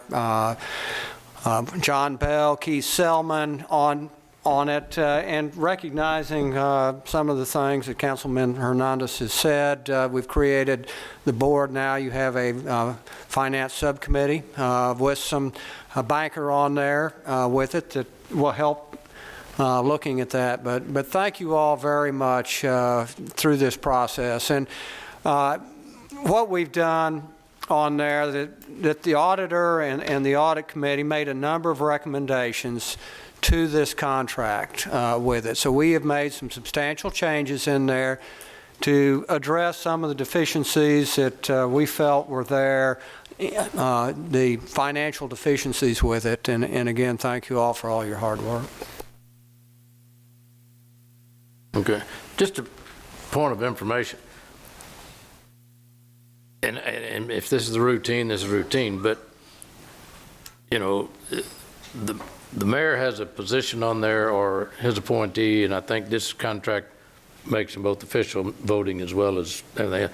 Yes. But I mean, does that require the abstention of a council member from voting? I mean, if that's going to require the abstention of a council member from voting, then, I mean, we're shooting ourselves in the foot. So I mean, that either we need to make them unofficial, or it's okay for them to vote once an issue comes here. I mean, one of the reasons that we don't get people officially on boards and commissions out there, at least I've been told, is that if something's coming before you, you shouldn't be on the board recommending something to yourself or opposing something, making a recommendation to oppose something to yourself. So is that something that we need to address, or is there a problem with that? Because I mean, he shouldn't have to step out every time we have something to do with the CVB as a council member. Right. We'll look into it, Mayor, and get an answer for you. Well, I mean, if we adopt this, he's either in or out. Just keep standing, will you? Till we get this resolved. Well, did he step out to get And we're not water, or meeting did he next week, step so out hang on. But, on purpose? so we're trying to, I mean, we really need to get it resolved. We don't want to put anybody to be in violation of an ethics, however non-intentional it is. But at the same time, it does seem like an exercise in futility that if a council member can go be an official person of a board, but then, and they make a recommendation or whatever it is they're coming to us, and then he's got to excuse himself to you did excuse not to be here, did you have to go, he had to excuse himself so that he wouldn't have to be involved in this discussion. I mean, that just seems like it's defeating the purpose. That's why, except for going to any of our boards and commissions, at least that's been my advice both as a commissioner and in previous life as a council member, is that you don't go and make pitches to boards and commissions and indicate how you'd want them to move one way or the other and then sit up here and vote because you don't want to exert influence on those board or commission. So I don't go. I'm probably criticized for that, but I don't go, just to avoid a problem. So are we putting a councilman? I think we got a couple other boards where we've got council members that serve on certain things. I mean, we serve on the board of directors of several of these finance corporations. Right. We meet once, just adjourn. We meet 5 minutes later, and we just do what we just recommended to ourselves, which is, I guess, okay. But it just helped me out here, because if we pass this, then we need to know whether he can stay or he doesn't need to be official, whichever it is. We want him to be, if he looks pretty official, we want him to be official. And the city manager's obviously going to be an official position. We're looking it up in the ethics code right now. So do we want to wait till we get an answer, or do we want to table it, or do we want to move it? Okay. Go ahead. Okay. Oh, well, while they're looking it up, Stall, go ahead. Stall. Okay. Okay. Well, thank you. So I've got some notes here, and thank you, ladies, for all the work that you've been doing. Mrs. Mason for stepping in, because now you have dual leadership roles. Congratulations. So, as was mentioned, given the extraordinary situation of the CVB, I think it's important that we provide a little bit of additional financial transparency. And let me know if these 3 items that I have listed have already been addressed. I didn't see that in the contract, but the first one, to provide to council. I know you're going to provide a quarterly report, but what I think is important, being that the circumstances are or have been what they have been, that the CVB submit to the City Council the following information. Profit and loss reports for major activities and events, and maybe even for the past 3 years is what I personally would like to see, but future, moving forward. Year to date expenditures and an income summary. And I think those things would be, again, a transparency step in moving forward in a very positive way. I think the financial officer that I know you're going to acquire, I believe they should report to the board. And I don't know if that is, how you see it as well, but if you would consider that, I think it would be very beneficial to not only the council and yourselves, but to the community.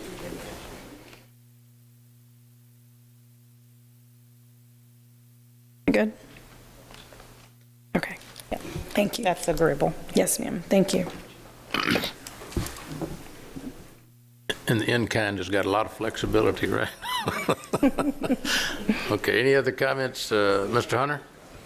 Oh, you're back. Yeah, thank you, Mayor.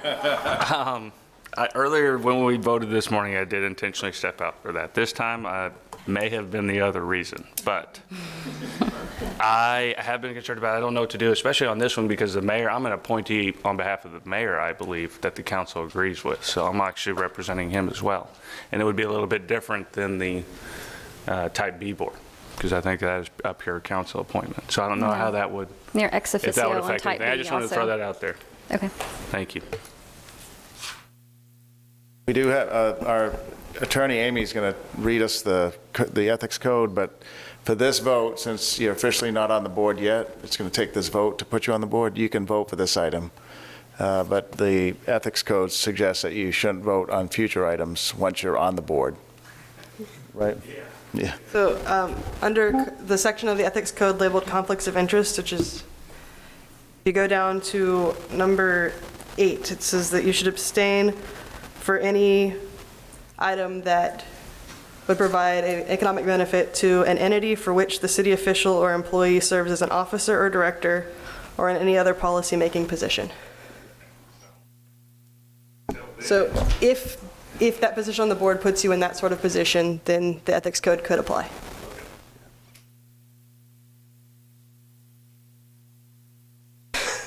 Well, I mean, there's, unless things have changed, there's no financial benefit arrived by serving on the board. No. Maybe myself, I don't know if the city would. Yeah, maybe Ken too takes you for dessert after a meeting or something, but other than that. Mayor, that is correct. There's no financial benefit to Mr. Hunter. However, the ethics code talks about if there's a financial benefit to the entity for which he serves on the board. That's what it's referencing.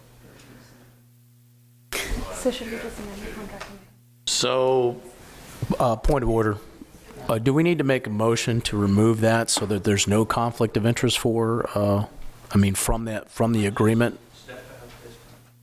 okay, well, I mean, help us here. We're trying to, and I was fixing to ask the same thing. I mean, for all clarity, if he's a non-voting member, does that make any difference? An ex officio member?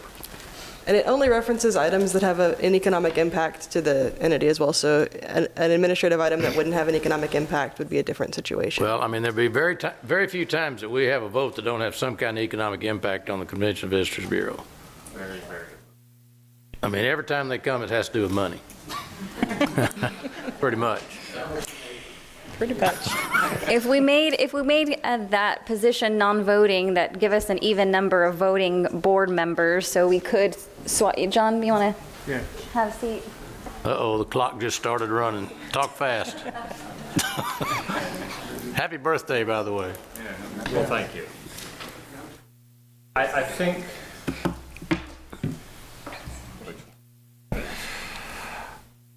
actually, I've expressed previously to the staff, I believe having the mayor as designee on the board of the CVB poses problems for the CVB as well, since you participate in the appointment of all of the other members of the CVB. So it provides what I call an unusual situation where an appointing person is also voting on the board and maybe even suggesting all of you should vote the way I do if you'd like to get reappointed. We don't have an ethics policy that prohibits that because it's never existed before. But as a result, I had initially advised against having a council member as a voting member on the CVB board for that reason.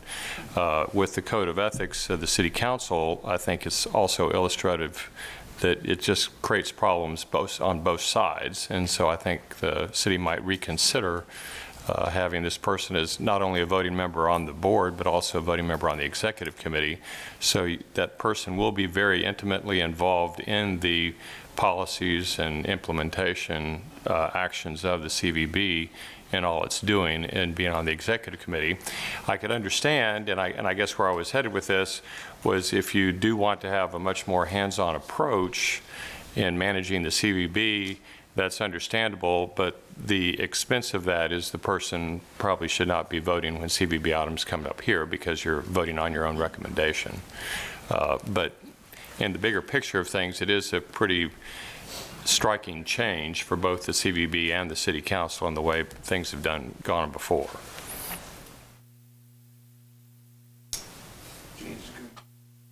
So, Mr. Manager, what? Yeah, I would recommend that you keep the council, your appointee on as a voting member. The city is 98% of the funding to the CVB, close to $5 million. And up to this contract that you're considering today, we had 0 voting members. So with the contract change, it would be myself and you mayor or your designee. So, and that's 2 out of, is it 17 or how many voting members? 15. 15. So we're still a minority vote, but I think the more votes, the better to help protect the interests of the city, and especially the city's money. What it would mean is Councilman Hunter would just abstain from the vote, but you still have 8 colleagues that would be able to vote. All right. As long as that's clear and everybody understands it, that's fine. I just didn't want something in the future to come up and then the question be raised. So I think the bigger goal is the city safeguarding our millions of dollars, and we making sure that they're producing what we want them to produce. So the more influence we have in that, I think the better. And I think what we can do, and speaking with the attorney here, is work with the Ethics Commission to see if there's a way to do what you mentioned, Mayor, to have some type of an amendment in the future. So we can work with the Ethics Commission to see if that's a possibility to exclude this particular seat from this Ethics Commission. And I don't know that the change is for a greater influence. I think it's for better communication, understanding when the cake's being made, when all the ingredients are going in, as opposed to coming up and seeing the finished product at a presentation, so that if there's something that raises to the level of question, then you and the member can at least know about it.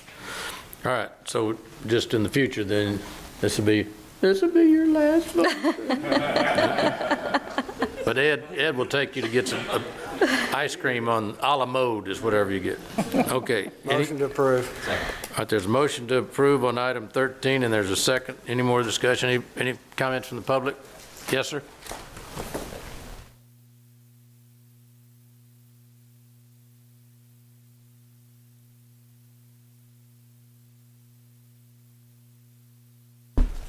Good afternoon. My name is James Hooper.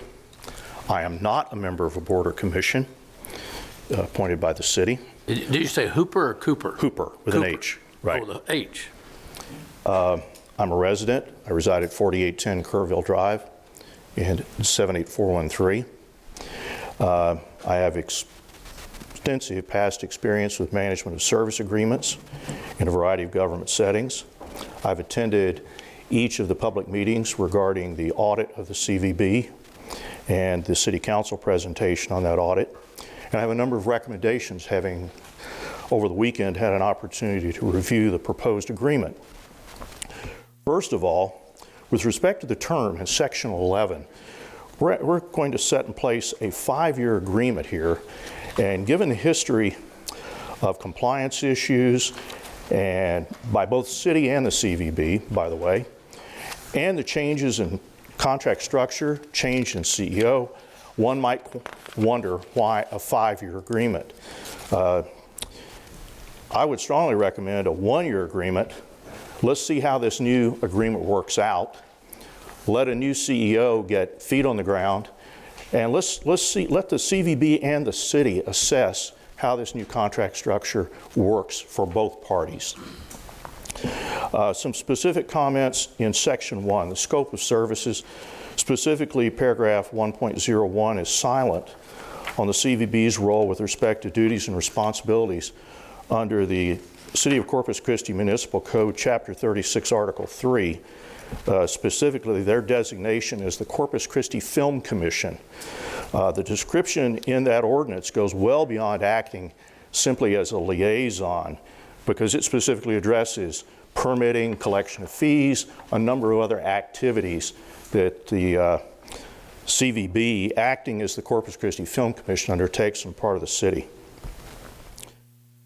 The relationship with the CVB Heritage Society was specifically addressed by an audit recommendation in the audit section F subparagraph 1 with respect to hotel occupancy tax revenue usage not being previously addressed. And specifically, their concern was reimbursement by the Heritage Society to the Convention and Visitors Bureau for indirect and direct costs that the CVB incurs on behalf of the Heritage Society.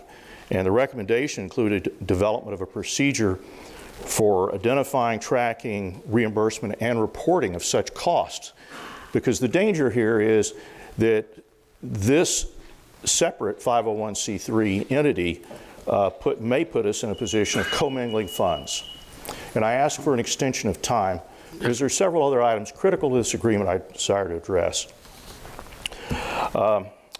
Revenue and costs associated with the CVB actions as the Corpus Christi Film Commission, where are those reported? Because again, nowhere in the reporting structure is that activity mentioned. In Section 3, records, and this gets to be a crucial issue. Who owns records that the CVB creates? Are they owned by the city? Because these are work products paid for by city monies. So, and where, what number of these work products are there? We don't know. Do they have value? Potentially, yes, considerable value. In Section 5 under reports, and I address this specifically because there was a lot of discussion about the business plan. It's customary in a service agreement to identify a period for delivery of a draft document to be reviewed by the customer, and then those comments provided back for potential incorporation into such a document. So normally that's a 15-day, 30-day, some kind of timeline, and it's specified in the agreement. So all parties understand, we turn in a draft business plan here, the customer has a period of time to review it and return it before we have to sit down and take any action on it.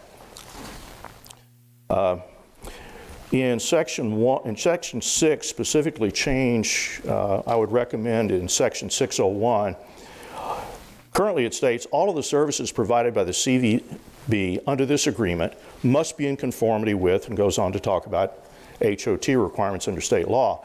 I would propose that be added to that the statement, all of the services provided by the Corpus Christi Convention and Visitors Bureau under this agreement, which are funded using HOT revenues, must be in conformity. So we do have a recognition that other monies other than HOT monies may be used by the CVB, as they presently are. The version that was published for the public and announced online on Friday, I note there's a minor spelling error in the title line for Section 9. Termination is misspelled.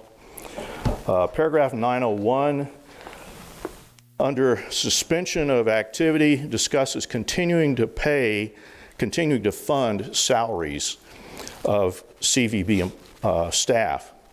And my question is, does the CVB have employees? Or are they all independent contractors? Or are they hired by a labor services firm? And what caused me to ask that question, and I haven't had an opportunity to present it to them yet for answer, is on their Form 990s that they report to the IRS, they reflect no W-2s, 0, which would suggest they don't have any employees. Again, back to records.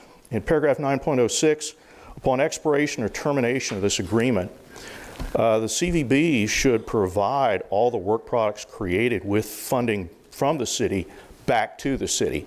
And that includes things such as databases that they've created on the city's behalf using city funding, creative work products that they may have created. And that brings me to paragraph 12.07, intellectual property. There's a fundamental issue I have when I read that paragraph, because the work products developed under this agreement should be the property of the city, and the city grants a limited license to the CVB for their use. As this is written, it appears to be reversed. So the CVB has the work product, owns the work product, and the city gets the right to use it. That's a very different interpretation. I must also add, I very much appreciate Member of Council Gerardo and your comments regarding financial reporting, and would strongly recommend that the agreement in Section 5 be modified to include such reports, because those are critical to avoiding the situation we found ourselves in earlier this year. Thank you. Are there any questions for me? Well, thank you very much. I don't know whether you've got that in a written form. Yes, sir, I do. But if you'd be kind enough to give a copy of your concerns and questions to the manager there. I will.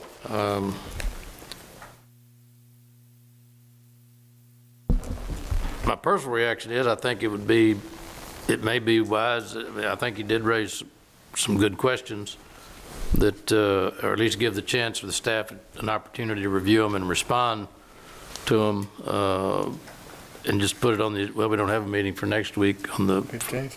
For the 15th. Could we do that? Because I think he's got some, and there may be some legitimate responses and that just weren't clear, but I think it would be beneficial to give the staff a chance to respond to some of the questions, because there are, I think, some legitimate questions. Would that be, do you have a problem with that? Does it pose a problem with the operation staff if we delay the contract for another week? I mean, we're on a current month-to-month right now, so I mean, that shouldn't be a problem. May I suggest we go ahead and approve it? We have another reading, right?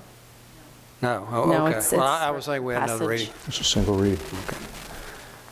Well, then you want to just, Going to make a difference if we hold off, Mr. Zanoni? It doesn't seem like it would make a difference. We've been on a month-to-month for several Okay. months now, so. I say we do that, and then we come back, what, in 2 weeks?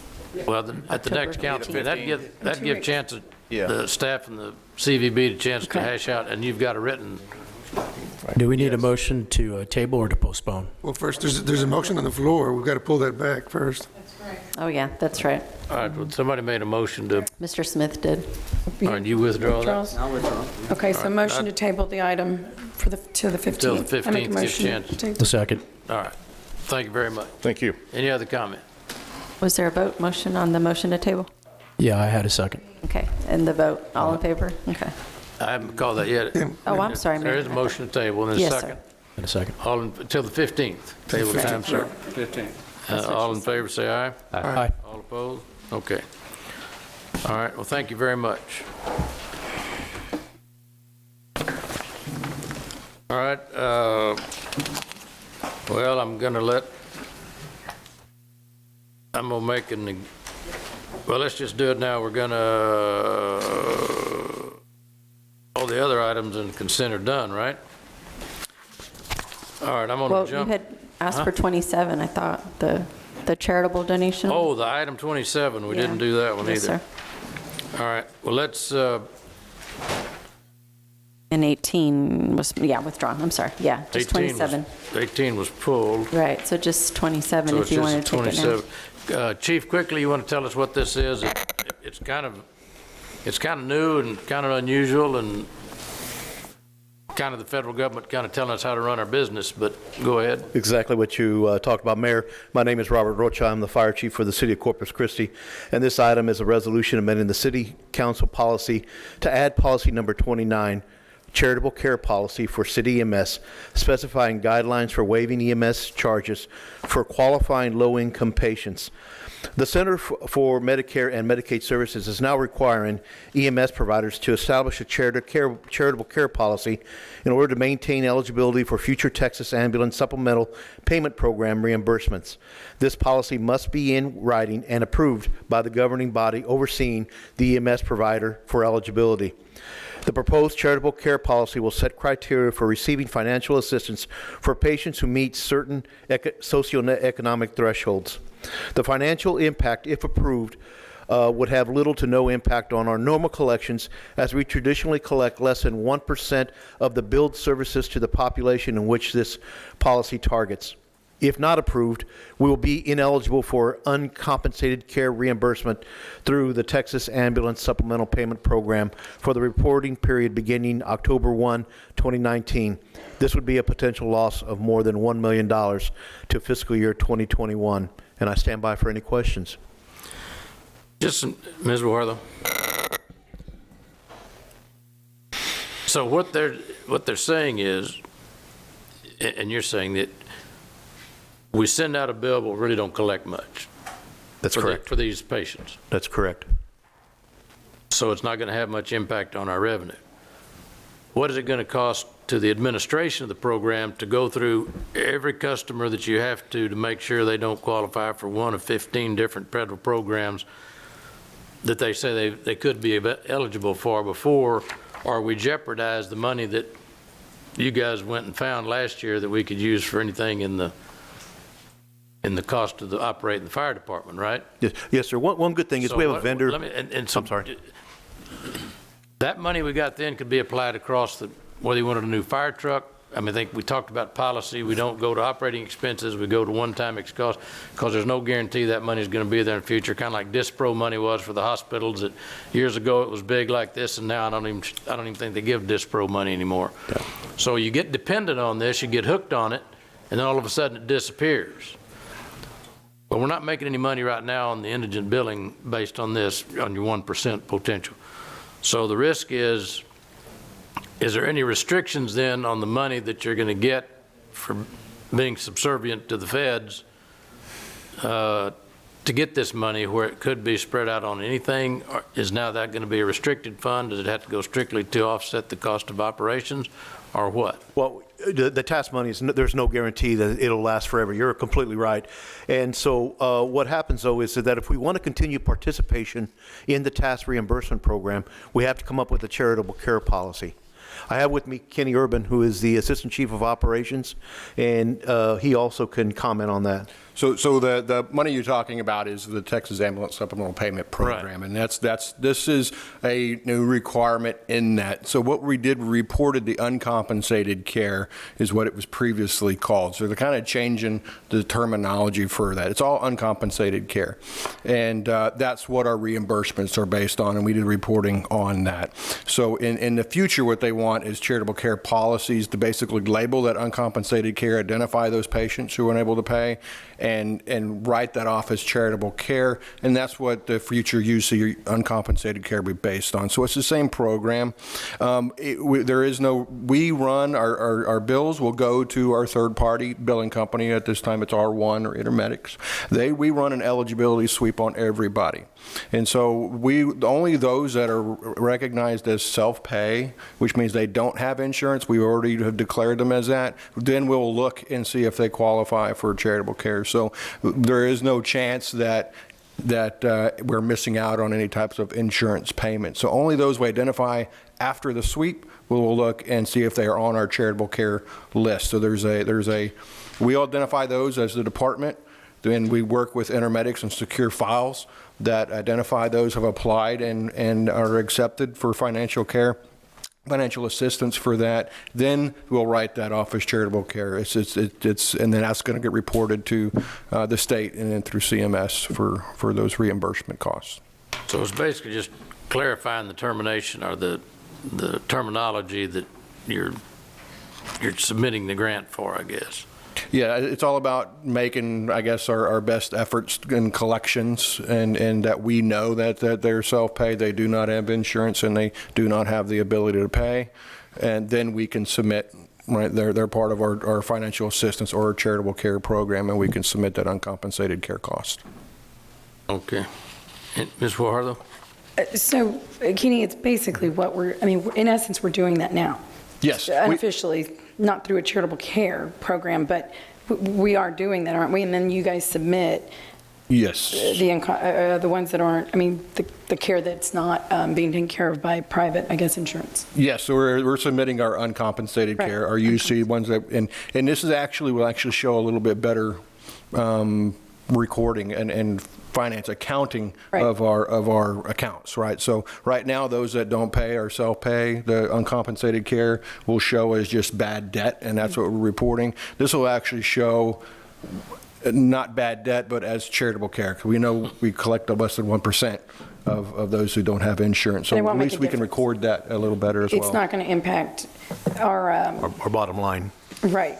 Of what we think is coming in for test. No, so it will. This will reassure that we continue to receive those funds. Good. Right. Okay. And how is that doing? The Intermedics, the new? It's probably not new anymore because it's been a couple of years. The change we've made with our billing company is actually really, really well. So we are hit exactly what we had forecasted. We are well above. We hit our budgeted revenues back July 15th for the entire fiscal year. Good. So we're well above and doing very well in that regard. Good. I look forward to utilizing those funds within your department as much as possible. Why did Mr. Zanoni look up? Within your department as they go through the general fund. Thank you very much. Thank you, ma'am. Yeah. Well, it will make you sleep better at night knowing that the $1 million that we don't collect is no longer bad debt, that it's just charitable care. Yes, sir. Well, I'll sleep better tonight. That's basically what it is right there. Thank you so much for that. I will rest a whole lot better than that. Okay, is there a motion for the approval of 27? All seconded? Ready. All in favor say aye. Aye. All opposed? Keep up the good work, by the way. Thank you, sir. You're doing great. All right. It's scheduled for recess for lunch, but I'm not going to do that right this minute because we've got a bunch of folks here that really, it's not going to take long, is what I understand. And I don't know that I want to be the one to bring you well, anyway, we'll go to item number 20. Let's just do the zoning case and we'll let the chips fall where they will. Who's going to present that, and are we going to proceed with it, or has the developer made a recommendation, or what are we doing on this? Well, this case is a public hearing, and so the public hearing would need to be opened. I do have a presentation if council would like to hear that. The developer has submitted a request for council to table the item. This was submitted on September the 30th to the next regularly scheduled meeting. Procedural-wise, Mr. Attorney, or what do? We got a request yesterday to table from the developer. That's correct. You've previously scheduled the public hearing. You need to go, because the public hearing has already been scheduled and already been noticed, you should go ahead and have the public hearing, and the tabling should occur after that. Okay, so we can hold the public hearing, and then we have the option either to proceed and deny the request for tabling or accept the table and do that. Is that what you're saying? I would recommend you go ahead and hold the public hearing because the people who've received the notice are here in the audience and they I understand. Well, let's get through that, and then we'll come back to what we ought to do after that. Can we get the presentation so the audience can see it? Yeah, are we going to get the presentation? You're going to go through the All right. So do I call the public hearing now, or do we have the presentation? You can and do it open up after the public? presentation, Mayor. All right, so have your presentation, and then we'll open the public hearing. Yes, sir. Nina Nixon Mendez, Assistant Director, Development Services Department. The rezoning request before you is from the RE Residential Estate District to an RS6 Single Family 6 Residential District, and the purpose is to allow for the construction of single-family homes. The applicant is BA Terra Firma Development, represented by Miguel Sedana. Just a little background. On May 21st, City Council considered a zoning case for this property to rezone to RM2. Council took no action on that case, and subsequently the applicant withdrew the case and applied for a different zoning change to RS6.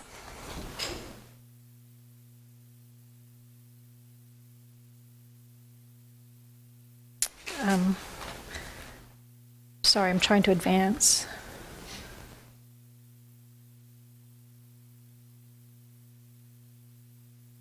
Thank you. The property is located on the west side of Laguna Shores Road, north of Hustling Hornet Drive, and south of Lola Johnson Road. The property fronts along Laguna Shores Road, which is designated as a P1 Parkway Collector Street. To the north is a single-family residential subdivision along Lola Johnson Road, platted in 1953 and zoned RS6, Single-Family 6 District. To the south are vacant properties zoned IH Heavy Industrial District and CR1 Resort Commercial District.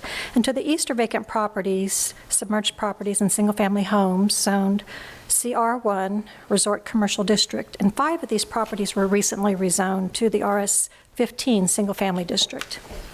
To the west are vacant properties zoned and a pond zone CR1 Resort Commercial District, RM1 Multifamily 1 District, and RS6 Single Family 6 District. The intended use is to allow for the construction of single-family homes. The property is 15.96 acres in size and is unplatted.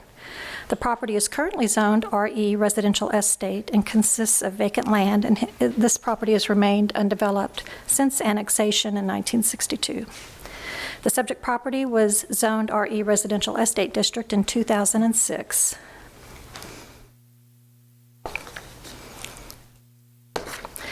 This slide shows the future land use of the area per the comprehensive plan and the Flower Bluff area development plan.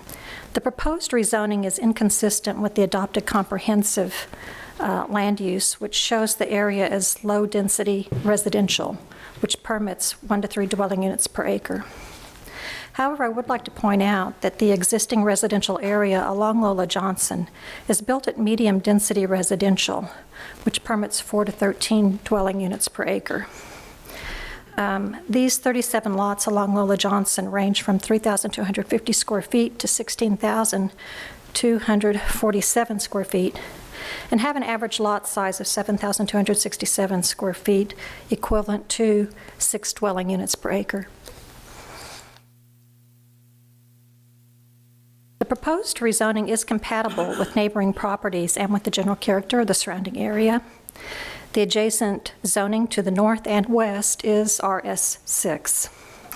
The residential subdivision to the north along Lola Johnson Road and the recent rezonings across Laguna Shores Road to single-family zoning districts indicate that single-family residential is a predominant use on this portion of Laguna Road.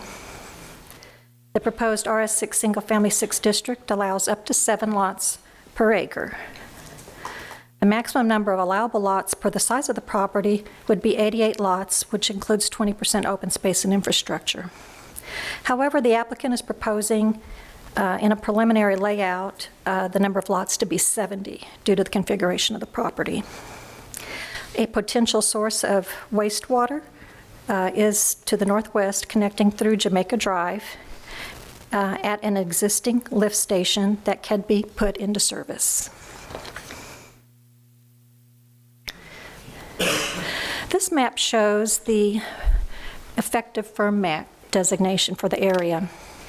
The area development is mostly in a Zone A with a BFE of 10 feet, and this is shown in purple. The development requirement for habitable structures will be top of bottom floor must be at or above 11 feet in those areas, which includes our recent freeboard. These lots can be elevated utilizing fill and would potentially require a Clomar F for FEMA comment for the project. There's also a portion of the property in the velocity zone, and that's shown in brown, with a BFE of 12 feet. A structure must have the bottom of the lowest horizontal member at or above 13 feet without the use of structural fill, per our freeboard. This would require construction on piers or columns.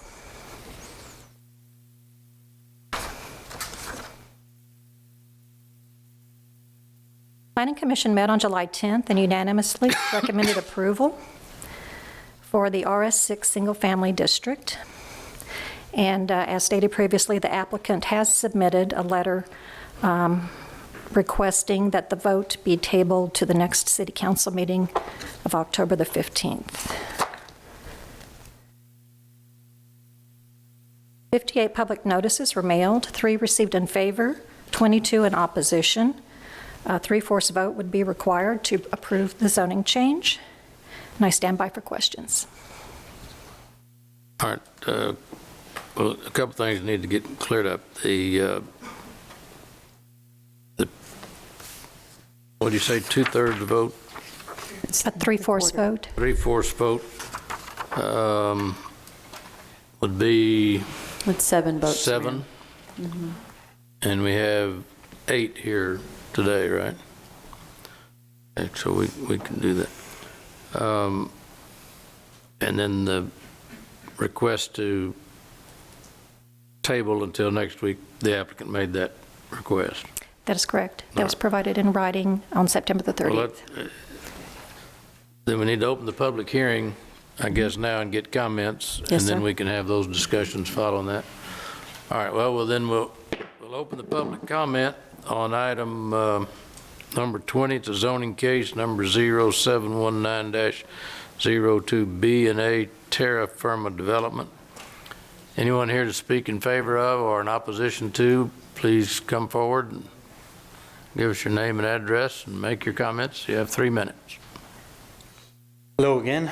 I'm Reynaldo Figueroa, 221 Lola Johnson Road. Thank you for doing this before lunch. It saves us a lot of time. And welcome back to the Laguna Shore Show. We've logged a lot of hours in this room already. The builders tabled this thing a lot of times in their previous attempts. I don't even know why they're trying to do it now, the last minute. But a couple of things I wanted to touch on is, I personally, after the last time we were here, I drove down all the roads, our road and the other affected area across from the school that they stated was zoned RS6. We may be zoned RS6, but we're all developed RS15, which is 3 homes per acre. I drove down every one. I found out how big the areas were. I counted all the homes. See, on where we live on Lola Johnson, most of the houses are on stilts. The garage is below the house, but most of us own 2 or more lots. Across the street from the school, all the homes are on the ground because they're a higher elevation, but they have garages that are built next to their house on their other lot. So the homes are technically all on 2 lots. 6 lots make up an acre, so we're actually constructed RS15 even though we're zoned RS6. And we'd like to see that back part developed there in accordance with the way we're developed. And Councilman Hunter actually brought it up at the last meeting. He was trying to get a resolution between us and the builder and try to settle on the RS15 at that time. But then they came back immediately after as RS6. Some of the missing responses from the resident, we did get actually a pretty good turnout this time, but some of the missing responses are because we've lost residents due to death or moving away, mostly because of the building projects they know are coming. I looked at the responses that are in favor. I don't know if y'all had actually looked at the scanned-in documents. One of them is an LLC. It's a building company out of town. And the other 2 are actually duplicate documents by one person. One person filled out both documents exactly the same, submitted them, so that's your 3 responses. The school district, they submitted their opposition. They're behind us on this. They want to see it lower density as well, so the RS-15 is what they want. So that's why they need a majority, a supermajority vote. Once again, we, the residents of Lola Johnson, feel that big money is coming from out of town trying to corrupt our system and bully the residents in this city. Our elected officials are our only protection against this. We want our city to grow, but it has to grow in accordance with the city's future development plan. That's why we're asking the council to consider a floor amendment to approve RS-15 for this property. And please do not table this. We do have to make sacrifices to get here on a Tuesday, but we will continue to come back. All right, thank you very much. Anyone else on item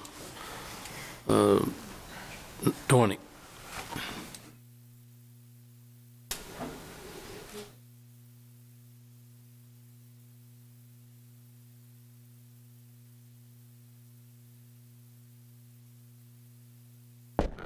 Hello.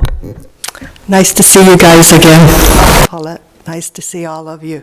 My name is Rebecca Root. I live at 325 Lola Johnson Road, 78418. Lola Johnson Road is approximately 14 acres. We have 26 houses. They want to build 70 houses next door to us. I feel like they're trying to overtake my neighborhood. That's my problem with the RS6 that they want to go now. Lola Johnson is a very unique street. It's in the middle of a brush and wetland area. It's one street, it's been there for many, many years, and there was actually a Lola Johnson that actually lived on this road initially. Even in the master plan, Lola Johnson is singled out for its uniqueness and for the wetland area around it. Most of the people on our street own more than one lot because we have multiple lots on our street that are designated wetlands and cannot be built on. This morning I took pictures of high tide. We have maybe 7 lots that are either underwater or almost underwater just from high tide. I moved here a little less than 20 years ago after I was flooded out in my house in Houston. The same thing happened to me there. I found a house on a dead-end road. I bought it. I lived there for 10 years. They cut the road through. They built up the area, overbuilt the area. 6 months later, I had 4 feet of water in my house. I'm begging you, please do not flood me out again. Okay? This is a very sensitive area over there. The school has 60 acres behind Lola Johnson and adjacent to this property that is also designated wetland area. They have more than just the pond. And by the way, the pond is growing again. On the maps that were up here earlier, it shows like 40 lots that would be, east of Laguna Shores. All of those lots are underwater. There is only one lot off of Lola Johnson on the water side that has a home on it. All of the other land on that side is underwater. You can't build there. You can't build on the lot next to Ray's house. You can't build on the lot next, the 4 lots that are between the first house and the 5th house there, because they are underwater. Please do not flood us out of our homes. Thank you for your time. Thank you. Anyone else?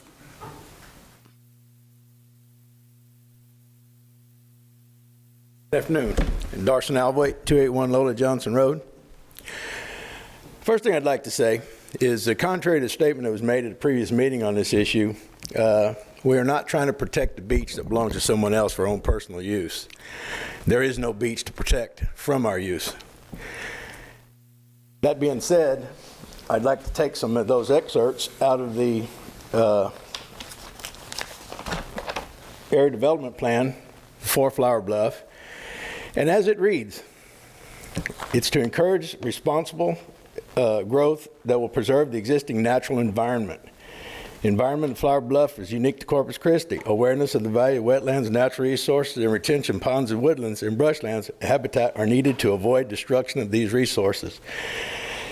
To protect the unique patterns, development patterns, environmental resources of the area, protect the Cayo del Oso and Laguna Madre, continued large lot development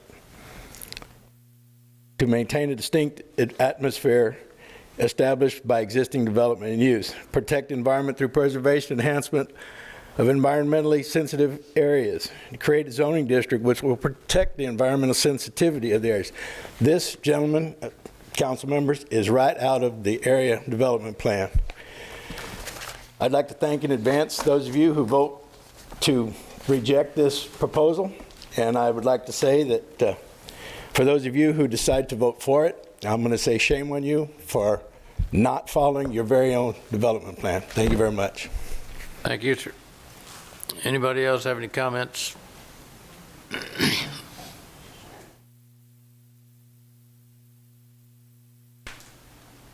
Good afternoon, Councilman and Mayor McComb. The RS6, which is being requested, is the densest single-family residence which is allowed in Corpus Christi. The RS15 is 3 houses per acre. The RS6 is 6 houses per acre. With the RS15, you cannot use any type of septic systems. You have to use this pump station, which is good. Septic systems can't be built. There's a lot going on here. You know, Laguna Shores just had a bond issue where Laguna Shores Drive has just had a bond issue where millions of dollars are going to be spent on Laguna Shores itself on the road. And it could become a really nice feature of Corpus. It can become Ocean Drive of the Bluff. To do a dense housing project like this in an environmentally sensitive area goes against the FUME, the future land use map. It goes against the neighborhood planning. You know, what's going on, of course, is you have the community that doesn't want to see change. We want everything to stay the way it is because we really like it. You have a developer who his job is to make as much money as he can and protect his company. And the city's job is to be the referee here, is to figure out a balanced approach to this thing that will allow Flower Bluff to develop in a positive direction. Flower Bluff is really in the crosshairs right now. I guess y'all probably have heard of the development that's going on there now. So it's a little epic center right now of development. And if we allow the development to just be happening for profit's sake, that is not going to pay off in the future. You use a RS, I'm a developer from Austin, so I do numbers. And the RS15, if you build a little more expensive house there, you have more land, the city gets the same revenue from it, the school benefits for population that moves in. There's really no downside, and you know the developer can make his fair share on that also. He just needs to develop it, build a nice house. He's got a pond there, a water source. This can be a really nice place. And boy, don't table this thing. We need resolution on this. Everybody's been working so hard on this. I'm going out of town. I'm not going to be here in a week. And I hate to have to cancel my trip in order to stay here. Sir, can you state your name and address for the record, please, sir? Oh, I'm so sorry. Jerry Hartung. I live at 2101 Laguna Shores Road. I'm a bluffer.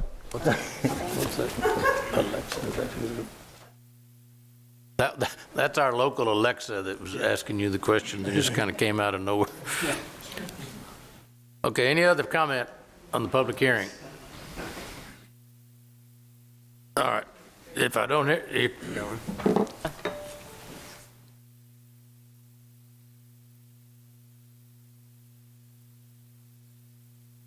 Good afternoon, Mayor, Council.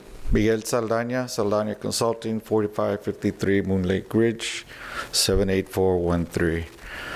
We're here representing the developer, and we're requesting this case be continued to the next meeting, which will be in 2 weeks.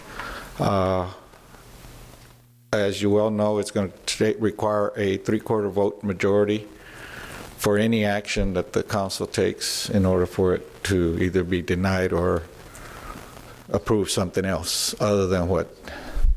As you heard Ms. Nina indicate that the Planning Commission heard this case, heard all the comments, all the issues, and unanimously approved the request. The RS-15, while it is something that may look nice, but in this area, as you well know, because of the high water table, it's going to be very expensive to develop the property with wastewater, because additional requirements that typically wouldn't happen in high water tables would happen. So it'll be a little bit more expensive, which means that the homes in an RS-15 property would come out to somewhere between $350,000 to $400,000, which we don't believe that this area can handle that size. If they were in the south side of Flower Bluff or southeast area where they're building the large lots, those homes are selling for that much, half a million, I think some of them are being sold at. But nonetheless, we're requesting that you table this case for 2 weeks and consider some of the things that the Planning Commission has done. The school district has opposed it because they say there are no sidewalks for the kids to walk on. That, as you've heard of other schools, they just prop the school somewhere and, without proper infrastructure. There's no sidewalks east of the school district, of the schools, and even in their property that they own by the lake, there are no sidewalks. They haven't put any sidewalks, and they're concerned about the kids walking on the street. The traffic is going to be there because they put 3 campuses on Hustling Hornet. So whether this development happens or not, that Hustling Hornet is going to be impacted big time because the number of kids are hopefully start going to Flower Bluff. So you're going to have that. But those are things I'd like for you to consider, and we respectfully request that this case be tabled for the next city council meeting, which will be in the 15th. I believe that's when. Yes, that's correct. For the 15th of. Thank you very much. All right, thank you. Any other public comment? All right.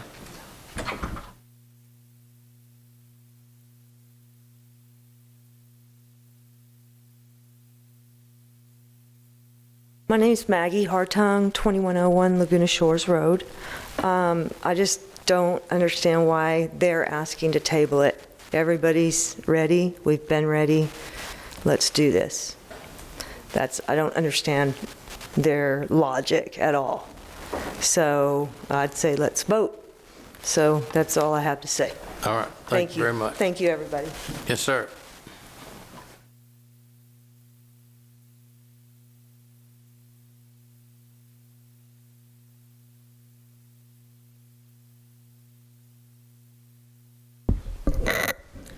Good afternoon, Mayor, Council. Juan Perales Jr. with J. Perales Civil Engineering and Planning Services, 5866 South Staples.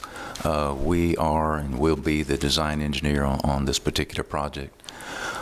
Just to add a little more background and information, when we were evaluating this project, we looked at what I would call the Laguna Shores corridor, which you take Laguna Shores from PID all the way to its terminus over at the Bluff Marina and Restaurant. If you look at that property, up and down, that's and left to right, or east to west, that would be Jamaica Drive and Deborah Lane back to the water. Most of that corridor is already developed. There's not a whole lot of vacant property left in that corridor, 10–15% more or less. Most of that developed property is at the medium density that we've been discussing. So if you look at that entire corridor development, most of it is developed, and most of it is developed at that density that we're proposing at this time. Related to that would be traffic. Some or a good number of people have expressed concerns related to traffic, and good, rightly so. Anytime you have new development, you're going to see some increase in traffic. But because of the item that I just mentioned, most of the land is already developed. We did a rooftop count along that corridor from this point southward, and there's somewhere between 900 and 1,000 rooftops. So we're talking about adding 60 to 70 at the most, depending on details of the site. Rooftops compared to 900 to 1,000. So we're talking well below 10% increase at the worst in any traffic generated in general, regardless of which direction you run. Those are the main points that we wanted to add to the conversation that has taken place so far this afternoon. And I'd be glad to answer any other questions that you may have.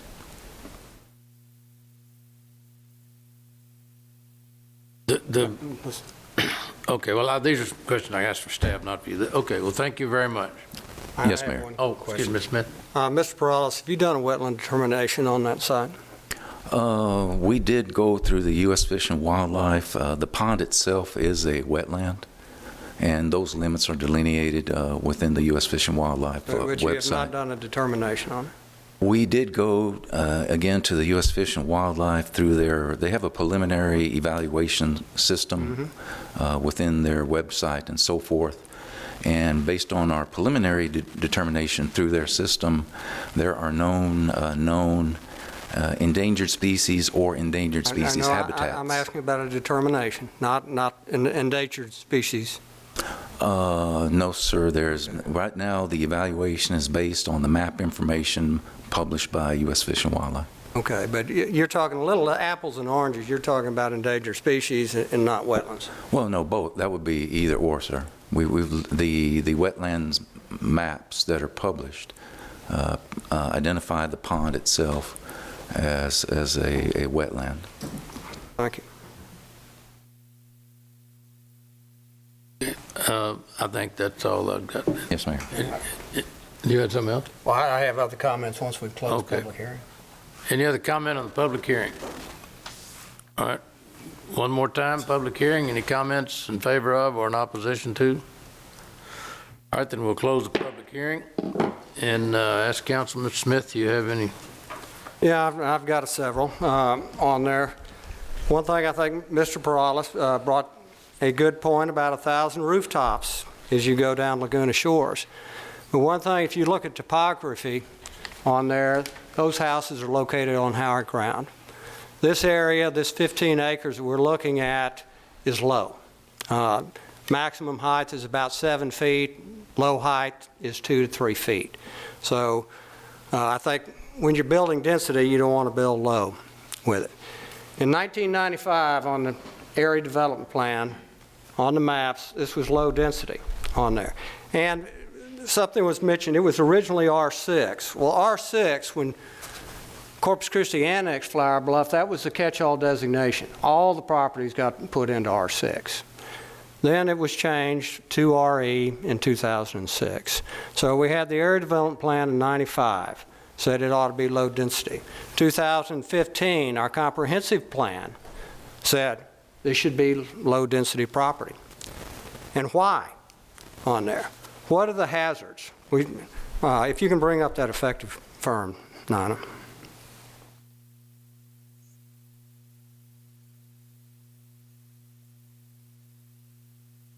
See, I need to go the other direction.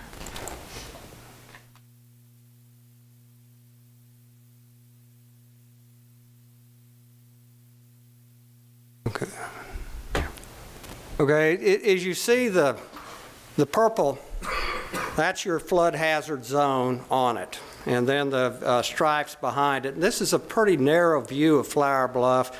It's running parallel to Laguna Shores. This is the low stuff. Generally where you see housing is built on the higher elevation.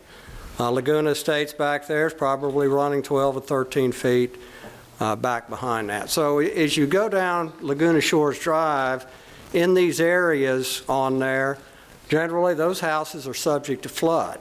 Now, there was a mention you can see on that more maroon color, that's a velocity zone. This is the effective firm. It's not the one we just adopted, it's changed the velocity. Now, number one, if it's an R6 location, that's generally going to be a house it's a starter type home. And the buyers are not that sophisticated. So unlike the island, which is in the 100-year flood on there, those are more sophisticated buyers. They will come in there and they'll find that they have, if it is financed, mandatory flood insurance with it. If they're unlucky enough to buy there on Laguna Shores Road, where you see in that darker color, and it's a velocity zone, there's three kind of hazards. You've got the 100-year, which is all is in, and that's kind of the baby bear of hazards. Then the mama bear is the Limois. This is the effective map, the map that we have adopted. Most of that property is in Limois. What is Limois? Low to moderate wave action on there with it. And then the papa bear of hazard is your velocity zone. In a velocity zone, your construction standards are much quicker, but more importantly, your insurance skyrockets. You'll pay the same amount of insurance in Limois as you do in your 100-year, but you're paying a multiple for your insurance in velocity zone with it. So we've got three sets of hazards. All of this property has hazards.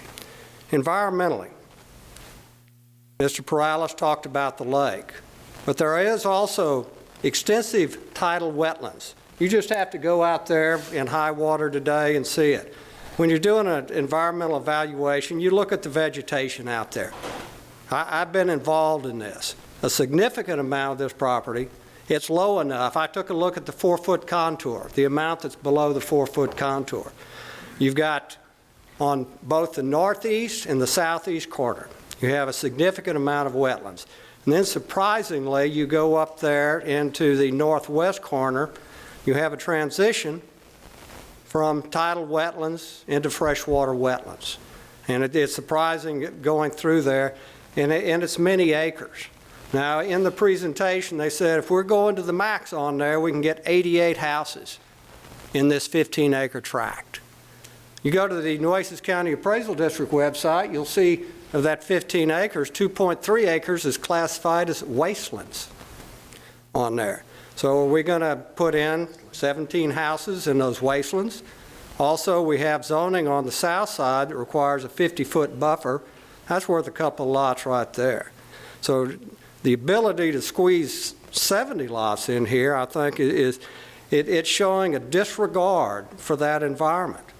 This parallel to Laguna Shores is a different. It's not like the uplands we see in the rest of Flower Bluff or the rest of this town with it. It's not taking something that's low density that's in the recommendation. This is a difficult piece of property on there. The fact that it is low to begin with and that we would sit here and get a high-density development in a piece of ground that has multiple hazards, multiple environmental risks. There's a lot of other ground in Flower Bluff, in this city, that we can go in and go R6 with. But, and then we have the last thing is a safety issue with Laguna Shores with it.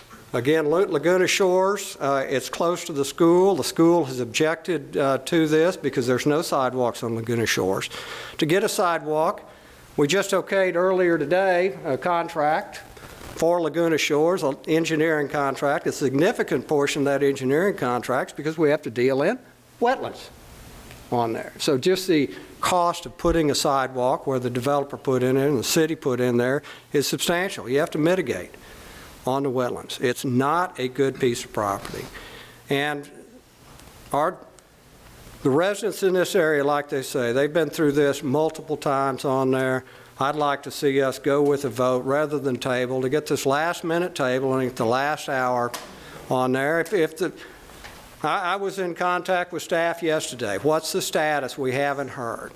And it's disappointing at the very last minute of the last day to get a motion to table on something that could have been done much earlier with much more respect to our residents. So that's my position. Thank you. Hey, Ms. Wardo. Thank you, Mayor. Well, I echo the statements of my colleague, Councilman Smith. And in addition to, I'd like to ask what, if something like this, if this was to go forward and there was going to be, the homes built, regardless of the amount, because of the elevation, what are we talking about in terms of fill that would have to even be brought in to make these homes, safe? Current LIDAR indicates that the site is between 4 and 6 feet above mean sea level, so there would need to be a significant amount of fill brought in because the home would have to be at or above 11 feet. And with respect to that, that would probably trigger a CLOMAR. And so they would have to do a detailed engineering study to determine the impact on the floodplain and, certainly indicate where they would be providing retention, or detention for the area. And that's what we do in any development where you have a significant impact, or at least essentially what triggers a CLOMAR F is if the development results in an increase in the base flood elevation for the area greater than 1 foot. And so any development that would impact more than 1 foot does require a CLOMAR. And that's done as part of the development process. And we see CLOMARs done in order to implement development projects. Okay, so that said, thank you. Mm-hmm. And in addition to that, the drainage issues that we already have in that area. Is this truly the best use of this land? Well, again, in any development, we do require that the drainage, essentially the off-site drainage, is not greater than at pre-development stage. And so that would have to be addressed, again, during the public improvements phase. Okay.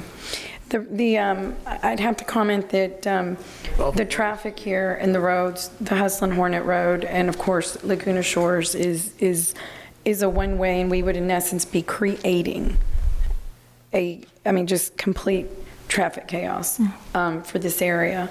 But I think, I guess of utmost importance is truly these homes being sold in a flood zone, a high flood zone, a high-risk flood zone, to people later down the line. Unless they're going to be built up on stilts, and I know that's a whole nother conversation in terms of what can be done, but either way, I realize it's either fill or, up on pier or stilts. I don't believe it's the best use of the property. It doesn't conform with our development plan. That's why we have a development plan. So I'm a bit confused with the recommendation, but I think that just because you check off certain boxes doesn't mean it makes the best sense. So I won't be supporting what the request is today. And as you mentioned, Mr. Smith, I think that much time has gone by that we could have had conversations, and tabling this at the last minute is just, allowing it to continue. Thank you. Thanks for your answers, Ms. Snyder. So the recommendation, I don't see any more lights. Mr. Hernandez? Sorry, I just had to ask a few questions here. So is the project, and it's something that Councilman Guajardo put up, is this to be on slab foundations so all these houses? Well, it could either be developed on fill in the velocity zone. It would require elevation on piers. So let's ask the developer. I mean, is the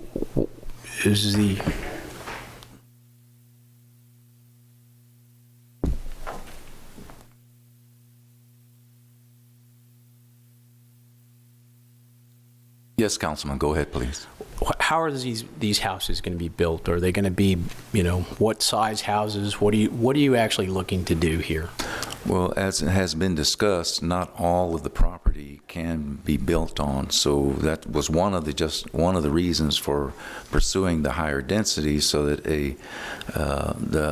the amount of land that can be feasibly built on will yield enough houses. Now, going back to the other question, one of the building options definitely will be structures on pile foundations. They'll be elevated. If you go up and down Laguna Shores Road, we've done a few houses in the Knickerbocker area, back in some other parts of Flower Bluff, and quite a number of those have been on pile foundations. So is that what you intend to build here? That is what we have discussed with the developer. There are no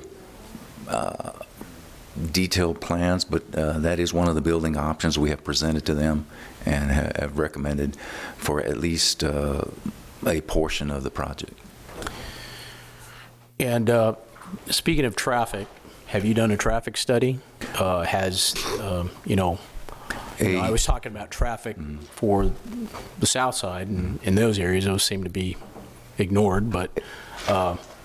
A formal traffic study where we actually go out and put out counters and so forth has not been done. We've been looking at just general patterns in the area, the land that is developed, where we expect most of the traffic to go, say from that large residential area to the south of the area on Laguna Shores that goes back toward the marina and the restaurant.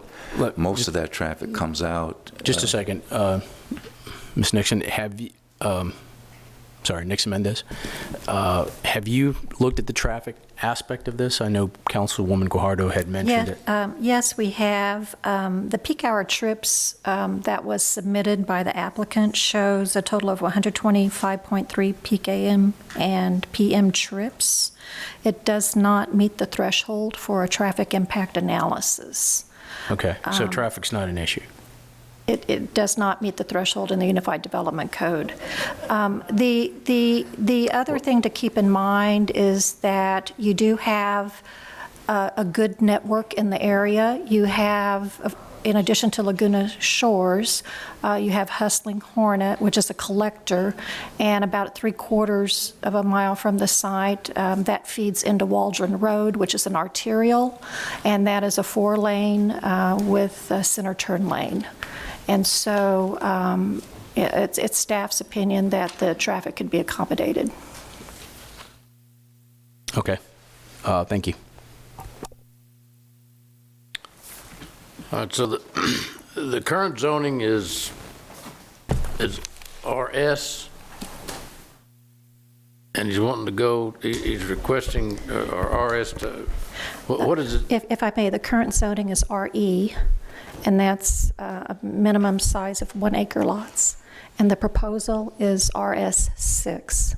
So that's a minimum of 6,000 square feet. All right, it's currently under the RE.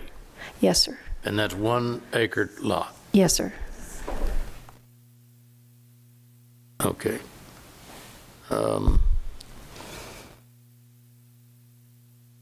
Mr. Nance, your light back on, or did you?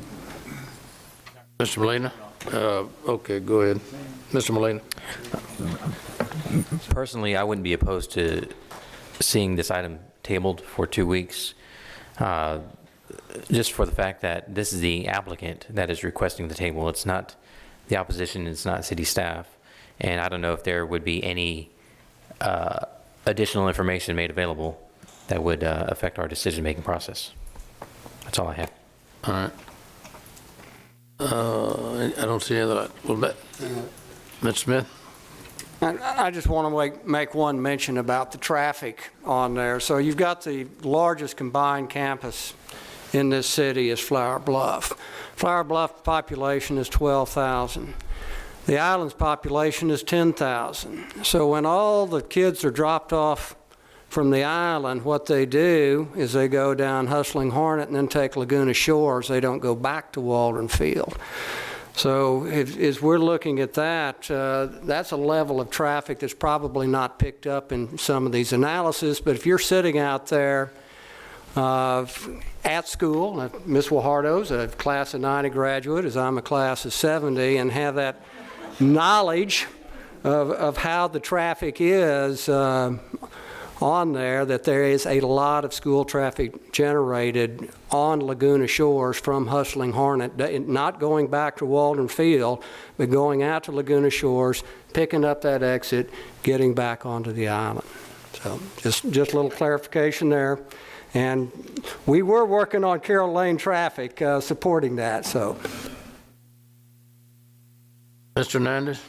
Sorry, it was just one of those things I had to mention considering the discussion around Carroll Lane. So I has nothing to do with what you guys are concerned about. It's just I had to make that dig in. Thank you. All right. Well, a couple of things. That currently it's RE, it's one acre lot. So this could be 14 houses if they did it under the RE, right? Yes, sir. And I think the engineer just said, Or 15 gross. Huh? 15 gross. Because it's 15.96 acres. It'd be 15. Well, it really would be 13. Or Well, no, that doesn't go into calculation. it's 15 gross. So currently RE, as it's zoned right now, you could get 15 houses on this piece of property. Gross, if you take into consider infrastructure. And and the developer's wanting to go to R15? RS6. RS6? Yes. And that will allow you to build how many? 7 per acre. So you're looking at about 111 gross and 88 net, if you take into consider infrastructure. Well, I'm not a real math genius, but that seems like a pretty substantial increase from what the master plan called for to what you're recommending. 10 times? Well, again, it would, with the master plan, it would change, it would warrant an amendment to medium density. And so essentially you're looking at 7 dwelling units per acre under RS6. That would fall. 70 to 15 is a pretty substantial. You're going from 1 dwelling unit per acre to 7 dwelling units per acre. Well, and a couple of concerns I have is, one, I think you're trying to squeeze 10 gallons of water in a 5-gallon bucket. It appears to me, if you're doing that. The second thing is, and I don't know which way the water flows here. I'd think it would flow either from over there on Lola Johnson to the river, to the tank, or it flows through there if it gets full. I don't know which way it's flowing there. It's running parallel to the beach, so depending if it came from the beach, it came from both sides, and just they're low enough to stay there. But I just came 2 weeks ago. I was in Houston helping a friend that got flooded this last little hurricane that went through Houston. And the reason they got flooded was, and this was out at Kingwood, they didn't get a drop in their house during Harvey. But the property adjacent to their subdivision, a developer had come in and decided he was going to develop all that property behind them. And he got in and started doing his site work, and he didn't implement the drainage problem properly in his site work. And these people in May got 4 inches of rain in their house. They didn't get a drop in Harvey. And it was a result of that improper development plan that the work was done on the site. That was in May. I was up there 2 weeks ago after the hurricane went through there. They got 12 inches of rain in that same house. They'd just been in 3 weeks. So if you've got a low-lying area in a velocity zone, a flood zone stuff, if you start cramming houses in there, I don't know what, and there's not a whole lot of room there to change the drainage problem. That to me is a concern.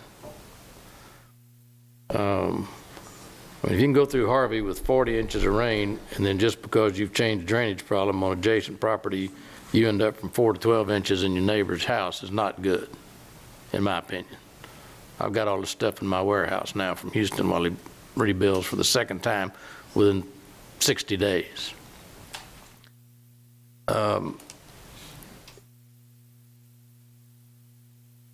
So the RE, you can get 14 houses in there. 15 houses. And the R15, you can get 70 or more. With RS15, it would be 46 gross. So if you went to a different zoning. That's 3 times the RE, right? That's correct.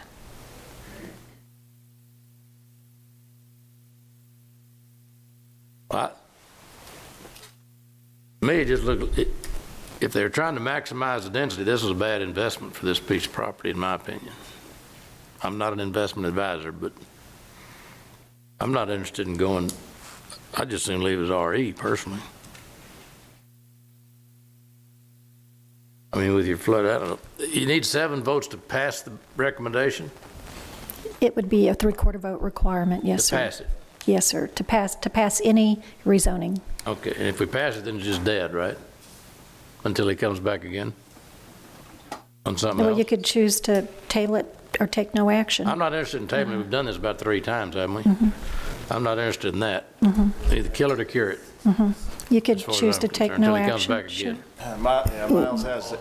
Go ahead, Miles. Yeah, you can either approve it, deny it, not approve it. If you don't approve it, then it dies, and you fail to deny it, it just dies automatically after. And he can go back and rethink what he wants to do with property, whether he wants to go with RE or Whether he wants to sell it and let somebody else fool with it, or make a big fishing village out of it, and I don't know what you want to do with it, but, all right, Mr. Garza? Yeah, Mayor, I know that probably it's going to be a difficult vote, but I moved the table.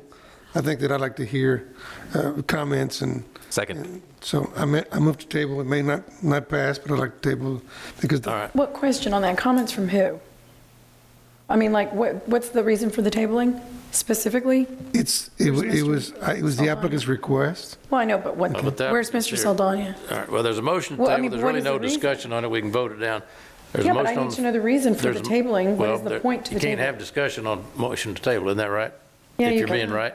Well, in our council Mr. policy, it's a Mayor. motion to table, it's a motion to postpone. you So you can. can. The reason is he wants to give the applicant more time to argue for his benefit, but he had 2 representatives here today, and it's been tabled twice. So we can vote it up or vote it down. This particular request has not been tabled before. We've denied previous requests to develop this property. This particular request is not, we haven't taken any action on this request at all. This is our first All right. action. All right, there's a motion to table. All right, and it's been seconded. All right, all in favor of tabling, or you want to call, all in favor of tabling, say aye. The table to October 15th, is that correct? To October 15th is what the applicant requested. Does this require the 3/4 vote, or is it just a majority vote? Majority. All right, there's a motion to table. All in favor of tabling, say aye. Aye. All opposed? Aye. Aye. Nay, whatever you No. want to say. Say no. All right, so Can we do a, call the Yes, roll. please, can Yeah, I- we want to make okay. sure we do it right. yes, thank you. So for passage of the motion to table, Mayor McComb, No. Councilmember Smith, No. Barrera, Garza, Aye. Guajardo, Hernandez, Aye. Hunter. Oh, no, I'm sorry. And Molina. Aye. Okay, and Roy is absent. Okay, that's 5 votes. To table. Yes. All right, the motion's tabled. We have 4 votes. Oh, I'm sorry, Hunter. I apologize. No, I wrote it. I'm so sorry. 2, 3, 4. No, it did not pass. It did not pass. There were just 4 votes in favor, Barrera, Garza, Hernandez, and Molina. Yeah, and 4 opposed. Right, so we didn't get 5 votes. Okay, because so the Mr. Roy's motion to not- table did not pass. That's right. Mr. Mayor. All right, yes, Mr. Garza, you had your light on first. Ms. Smith? I'd like to make a motion for passage. Now, I'm going to vote against it, but I want to get a vote out here. So I'm going to make the motion so we can vote on it. So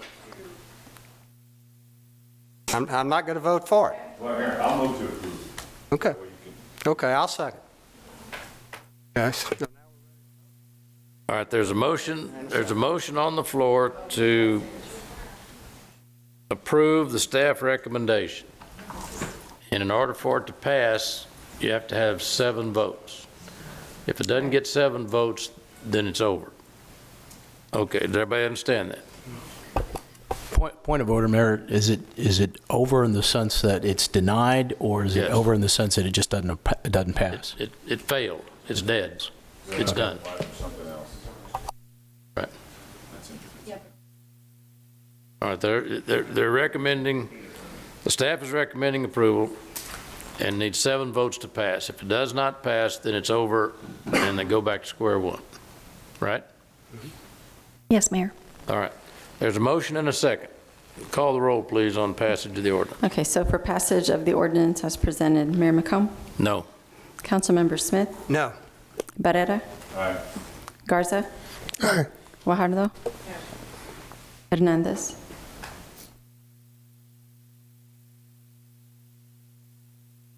Hernandez?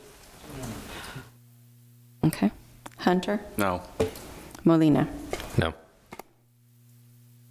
Okay, the ordinance fails. All right.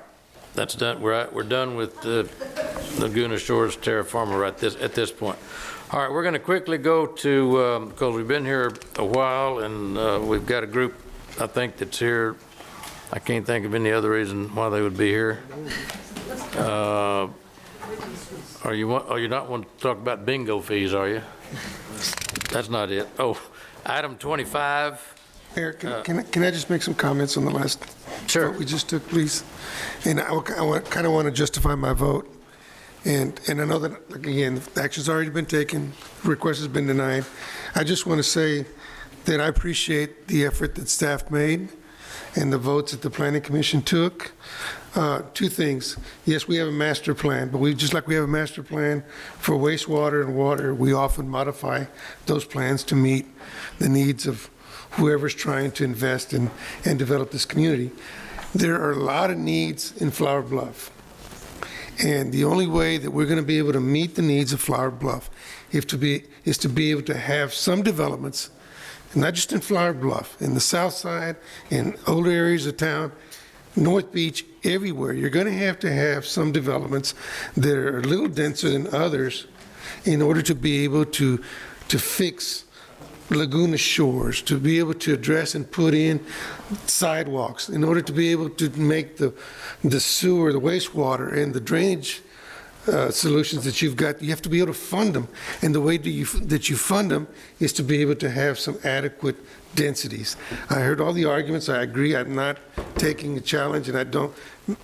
Councilman Smith knows more than I know about Flower Bluff and the island, but I do know that we're going to need some denser developments than we're currently getting in order to be able to pay for that infrastructure.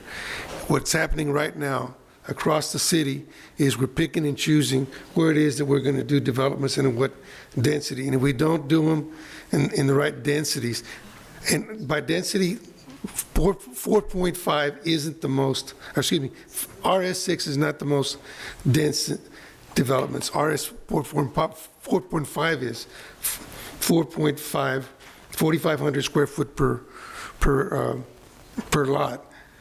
RS6, I think, is reasonable. It was competitive, and it was compatible with what we have on Lola Johnson.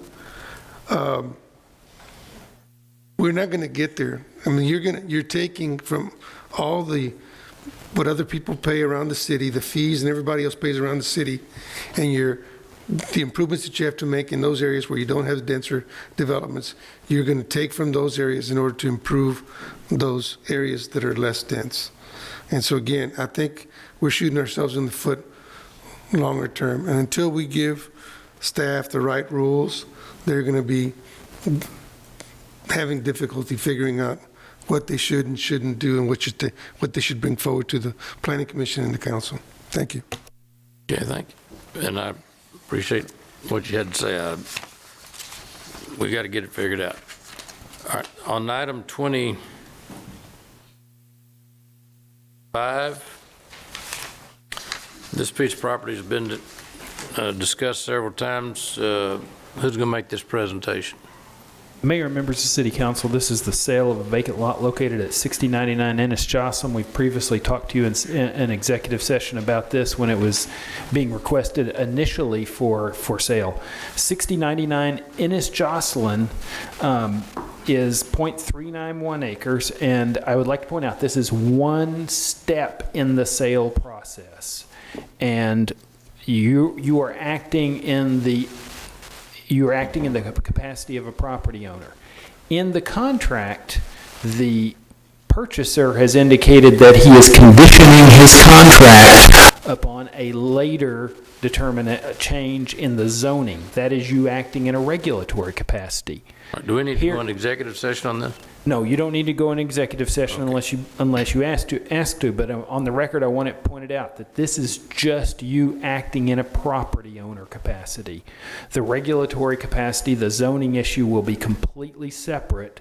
But if you deny the zoning change, then he can withdraw from the contract. That's okay. It will stay listed for other people to be able to acquire it if he decides to withdraw at any point. But this procedure that you will be going through is to approve this ordinance to authorize the sale of this property for $75,000 and under the contract that is attached. Okay, so, I mean, in addition to your comments, is there a presentation by the staff, or we're just somebody saying, we're coming, we'd like to offer you all $75,000 for this lot? This is an opportunity to be able to sell this property for $75,000, and it might sell, but it will later be coming to you in a regulatory capacity for a zoning change, but it isn't yet, and those should be kept separate. But it's a contingency sale? It is a contingency sale. All right, so that's the presentation? Yes. And you're sticking to it? Yes. Okay. All right, so family members here. We've been offered $75,000 for a lot, contingent upon, I guess, future zoning. Future zoning, and that should be kept separate, but it will be coming to you. And if you don't do the rezoning, then he can pull out, but he might still purchase the property. All right. So our question is, do we want to accept the offer of $75,000? Second. All right, there's a motion and a second to approve, is that right? I seconded. I seconded. But I was on the mic, so it's recorded. 2 seconds. All right, so there's a motion and a second that will take the offer of $75,000. Mayor, may I interrupt? You did. I sure did. Do we have public comment on this at all? Well, we'll ask him once we get the motion on the floor that we're wanting to do. Oh, okay. We got a motion and a second to accept the offer of $75,000, knowing that there's a contingency that, I mean, we would still own the property if the sale didn't go through as a result of lack of zoning, but it has no influence on our vote on the zoning. You understand? So, now, there's a motion on the floor. Is there any comment from the public in favor of or in opposition to us selling this property for $75,000 with the understanding that a future zoning change could be in a month, could be 2 years. I don't know what their plan is. Any comment in favor of or in opposition to this public comment? Yes, sir? You give us your name and address. I'm Paul Laudadio. I'm at 449 Louisiana Parkway here in Corpus Christi. I'm a business owner and appreciate being able to come before you today. I also am a real estate I hold a Texas real estate broker's license for over 40 years. I'm in favor of allowing the sale to go through. I think there is a defect in title, as you probably are all aware, and I think this is a very fair offer, and I encourage you to proceed to accept this. Thank you. All right. Any other comment? You have any response to the title issue? Yeah, keep in mind that the title, this was dedicated as both a park and a street, which is very unusual because if it is a park, then it can only be sold after you have an election. If it's a street, then you can sell it via ordinance. This was dedicated as both, so the law doesn't really provide a specific decision. There's not case law making that determination. So I would say this is not a title defect, this is a title decision. And the buyer's going to have to determine whether or not they're willing to take it with the title as it is. In other words, we can't change the nature of that title because there is an argument that the argument that we are making is that it is since it's both a park and a street, it can be considered to be a street and therefore can be sold via ordinance. We just don't want to put a swing in the middle of the street, right? And that's been fully disclosed. Okay. So there'll be no swings in the middle of the street. Okay, anyone else? Any public comment in favor of or in opposition to? Don't talk us out of it. My name's Jana Pinson, fast. and I'm worried you guys are all hungry. My address is 3301 Floyd, and I'll be the purchaser on this property, and it is for the Pregnancy Center of the Coastal Bend, and we're really excited. We own the property next to it, and so it kind of completes and gives us, it's a long, narrow property, so it gives us the opportunity to be able to expand and to provide some amazing services to the college kids. All right. Thanks. Any other comment? All right, seeing none, then entertain a motion for passage. It's already made a motion. And we have a motion and a second on item 25. All in Yes. favor, say aye. Aye. All opposed? Okay, that only leaves us down to the annual board meeting, the Housing Finance Corporation, Oh, right? we have lost our city 22 and manager somewhere. 23 and 24. Yeah. Excuse me? Items 22 through 24. Yeah, 23 and 24, they ought to go pretty fast. 22, Yes, sir, 23 23. We did 20. Yeah, but we usually take those items, and are there people here to comment on that? Huh? Yes, we normally take them in one vote unless they're being pulled for individual consideration. Well, 23, were they pulled? Oh, yeah. Oh, 22 and 20, 22, 23, and 24. And then we also have another public hearing, item 21, Mayor, that we didn't do either. Can we go to lunch? So we did item 20 was the last item we did in order. No, we're going to take, are y'all here for one of these 2 or 3 items? Just the CC. All right, let's do 23.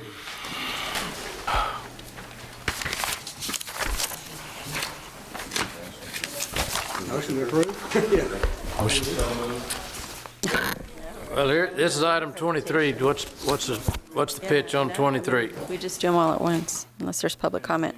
Can we do a motion to approve here? I think a gentleman would like to make public comment. I'll entertain a motion then on 22, 23, 24, and 25. These are first reading ordinances. But this Right. gentleman has a comment on 23, is that 23. correct, sir? Okay. All right, So we can approve, if you'd like, we can do 22 and 24, and then do 23 individually, because this gentleman Yeah, would let's like do to speak. 22. Well, Mayor, I have questions on 24. Oh, I'm sorry, okay. Okay, there you go. All in favor of item 22, say aye. Aye. All opposed? Hooray, the lemonade stands win. Okay. 22, 23, who wants that? We got a motion on 23? Well, he has a presentation. Who wants to comment? You want to comment on 23? Go ahead, Gene. Well, we have a presentation. Do you want? comments. I don't think so. Waiving fees for building handicap available accessibility ramps and reducing fees. My name is William Bell. I'm at 7711 Weber Road in Corpus Christi. I have been moving houses in this city for 35 years. I've moved about 95% of all of them. I've done Heritage Park for y'all. Saved you about $150,000 on McCardle because I bought all the houses instead of y'all having to demo them. I worked with Bill Bates on Sitco and Coke. I moved 300 houses out of the Hillcrest Oak Park area which I didn't put the deal together, but I sure facilitated it. About 12 years ago, somebody in development services, 14 years ago, started charging me the same price to move a house out to a farmer that he was going to put chemicals in as if I was moving a house right here in town and all the permits had to be taken out, $867 versus $120. It's been about $140,000, and a lot of times it stops the whole deal from going through because it's a $700 charge that I can't account for. A lot of times the city winds up having to demo that building, costing the city $5,000 or $6,000, plus it goes in the landfill. All I'm asking for, and I think Gene says it's wrong. Well, Tom Utter, who was assistant city manager 14 years ago, said it was wrong, it was illegal for them to charge me that. But I've been a good citizen. I work with the city on a lot of different things. CCISD, I did all the cabinets filled rather than y'all have to demo all that out there. I bought them and moved them. So are you opposing the reduction in fee? Sure. Are you opposing the reduction in fee? No, sir. All right. But I have been before about 4 committees, Your Honor, and they were all going to get it done, including back as far as Tom Utter, and Gene agrees the same thing. You were doing all right till you mentioned Tom Utter. Well, I wish I could remember all the different city managers, the development services people I've been through, because I have to deal with them every day but it's just silly. All right. To charge me. You're supporting reducing the fees? Yes, sir, please. All right, well, thank you. We'll work on that. Move to approve. Second. Motion and second on item 23 to reduce the fees. Anybody got any opposition to that? You wanted them reduced, right? I do. All right. All in favor, say aye. Aye. All opposed? All right. And the fact you mentioned Tom Utter didn't go against you, so you're okay. Item 24. Thank you to Mr. Parkland. Item 24, anybody have any comment on 24 for the first time? Continue. We're continuing. I have questions on this. All right. 24 is that we're going to keep making money off of bingo? Yes, sir. Okay. Bingo. All in favor, say aye. All opposed? Mayor, just asking questions here. Discussion. Oh, you want a free spot? Go ahead. I just look. Yes, sir. The question I had here, this only applies to bingo. So there's I've seen a lot of the sweepstake gaming rooms coming up, and so this won't apply to that. Do we have something coming up, policy-wise, as to have some sort of fee associated with that, similar to bingo? I don't know. All I know is, this is about bingo. Okay, so I'm saying, I know the fees are associated with bingo, Right. and I actually asked that question as to how much we were actually receiving from that. Oh, we receive roughly $350,000 a year. Right. I asked that a couple months ago, making sure that we were actually getting that funding. Yes. But in terms of a policy for these sweepstake gaming rooms, do we have something? Are they even legal? We don't have any fees applicable to illegal gambling. Okay, It's illegal. they're not illegal. These are sweepstake type scenarios. So I mean, it's different from 3-line or 8-liners or whatever it is. It's something separate from that. So I'm just wondering if we should take a look at it and see if there's possibilities that we can do something similar to recover some fees from that, similar to what we're doing from bingo. We can actually look at that. I think that there's not, because normally the state of Texas only allows you to establish those fees specifically that in this type of realm. This is almost like a tax because it doesn't relate to a specific permit that we're issuing. But we can. You bring up a good point, but this is a specific statute that's related only to bingo that we get to extend our charge to. It's kind of like a franchise tax, right? You're going to tax the Catholics, you should tax the heathens, too.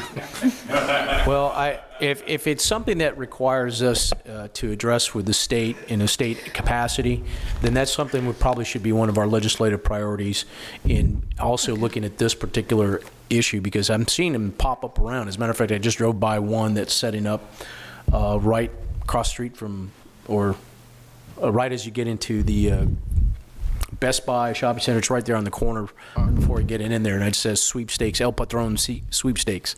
So, Just because they say they're legal doesn't mean they're legal. well, Let's if that's check it the out. case, Let's check them out first. but like I said, these I think are very similar to bingo, and I think if it might fall something under the same legislation.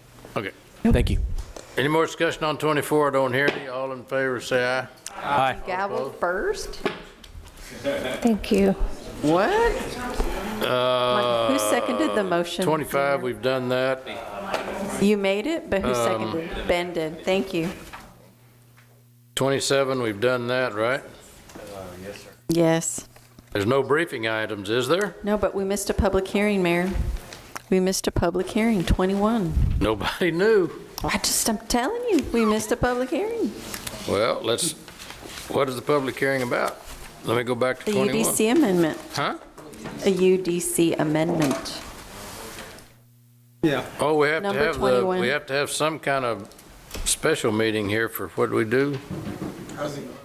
Housing Authority. Well, let's, and Neighborhood on Watch is at 4 o'clock, right, at Academy? So we're going to move pretty fast. Let's take 20 minutes, get us enough time to do our lunch, get out of here. We'll take a 50. Anybody here for anything else on the agenda?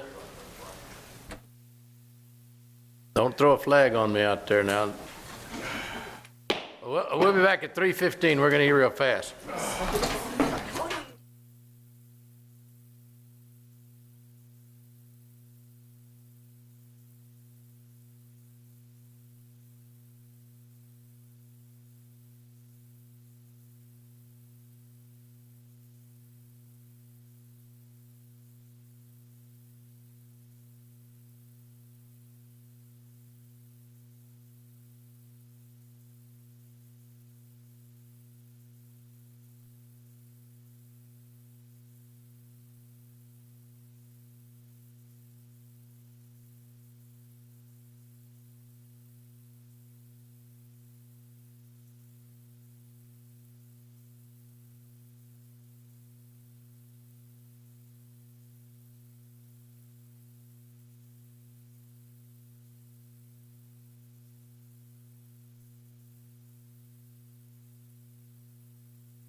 Richard was saying.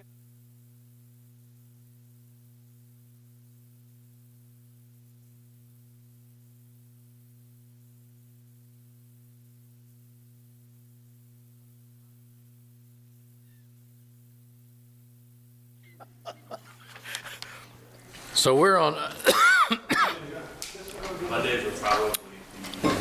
Oh, well then who's in charge? Rudy's in charge of this. Oh, yeah. Yeah, all right. Are you going to do that public hearing, though, first? 21. 21 first. 21? Yes, 21. That's the All one. right, we got, got an ordinance amending the UDC annual review process. Who's going to make this presentation? You going to do that? All right. Mendez, Assistant Director of Development Services.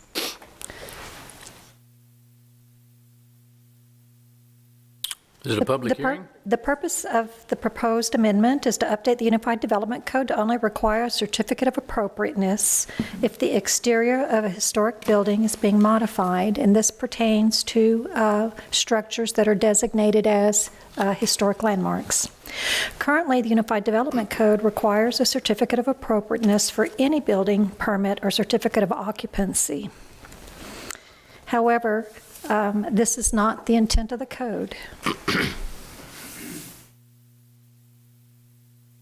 The proposed language will only require certificate of appropriateness when the scope of the work includes the erection, moving, demolition, reconstruction, restoration, and alteration of the exterior of any landmark or structure.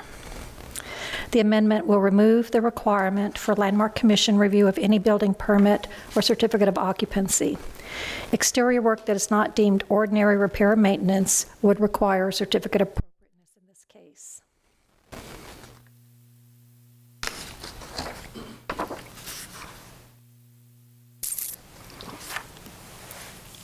The proposed amendment is consistent with best practices for historic preservation commissions. Both the Landmark Commission and Planning Commission have recommended approval of the proposed text amendments. I stand by for questions. All right, anyone have any questions? Move to approve. All right, will this help a little bit on the, Did you have the public hearing? no, we're fixing to. Okay. Go ahead. We'll open it, comment for the public hearing on whether or not we want to let them fix old houses with appropriate stuff. Anybody have any comment on that? Will this help down at Heritage Park on some stuff that's historical that you can do without having to get a certificate now? Yes, again, right now, a permit a certificate of appropriateness would be required for any work being performed on the property, and this would only limit that to the exterior. That'll help a lot. Yes, it will help. Yes, it will help, Mayor. It will help. Yeah. Yep. Okay. Any public comment in support of or in opposition to on item 21?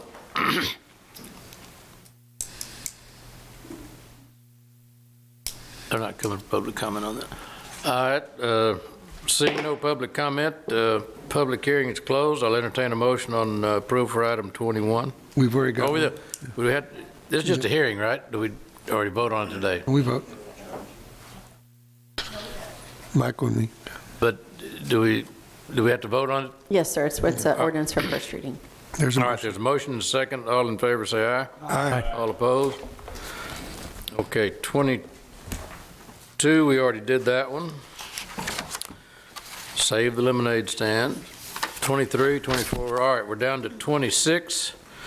So we will, are we going to recess or adjourn? We're going to recess the meeting. We're going to recess the city council meeting for item 26, and we're going into the annual board meeting of the Corpus Christi Housing Finance Corporation, and Councilmember Rudy Garza will preside over that.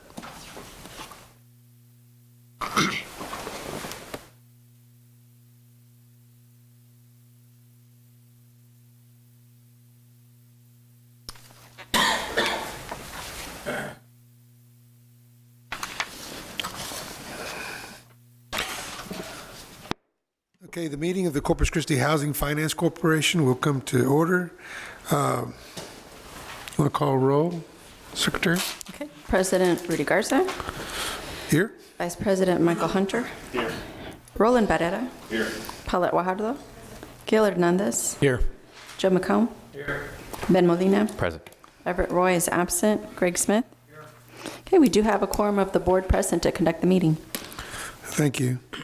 First item on the agenda, public comment. Is there anybody in the public that wants to address the corporation? All right, next item, approval of the minutes of August the 3rd, 2018. Is there a motion to approve?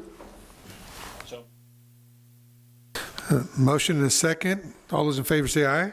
Aye. Anybody opposed? Motion carries. Treasurer's report. Good afternoon. My name is Constance Sanchez, the treasurer for the corporation, and the treasurer's report that you have in your packet is for the 9 months ended June 30th, 2019, and we have a summary PowerPoint slide for you. Our beginning fund balance at October the 1st, 2018 was $369,199. Our net change for the period was $36,834, with our ending fund balance at the end of June of $406,033. And the balance sheet and income statement are in your packet. And I'll be happy to answer any questions you may have. Any questions for staff, for Constance, on the treasurer's report? No actions required on the treasurer's report, right? Mm-hmm. Okay, thank you, Constance. Next item on the agenda is the election of officers.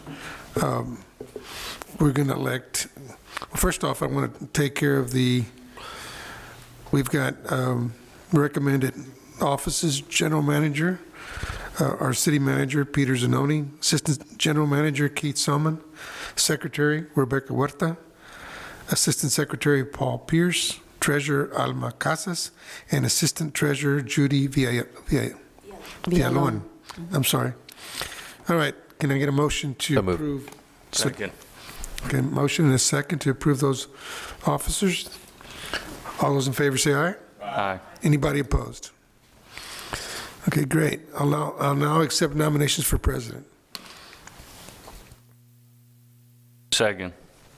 Motion and a second. Do we have any other nominations? Anybody else interested? Okay, all those in favor say aye. Aye. Anybody opposed? Motion carries. Vice President. Nominations for Vice President this time. Nominate Michael Hunter. Okay, motion and a second. Are there any other nominations? All those in favor say aye. Aye. Anybody opposed? Motion carries. The ayes have it. We need a motion authorizing the agreement between the Corpus Christi Housing Finance Corporation and the City of Corpus Christi for the management of the investment of corporation funds. Their presentation or no? No So moved. Okay. This is an action that we have to take every year, right? Just to make it legal? Yes, Mr. President, just to comment about these next three items are actually getting the books and records in order with some changes in city staff. We're actually going to have a formal contract with the City of Corpus Christi to handle the investments and an agreement with TexPool. And so these next three items get everything structured. As you know, we have a few $100,000. The only revenue producing activity of the corporation at this time is the deferred development fees being paid from the Costa Tarragona apartments, of which we developed about 10 years ago, and about $300,000 is arranged as an account receivable. And then, of course, as federal tax laws modify, other programs change, this corporation may be actively in business in the future sometime and generate some additional revenue. Who knows? Okay.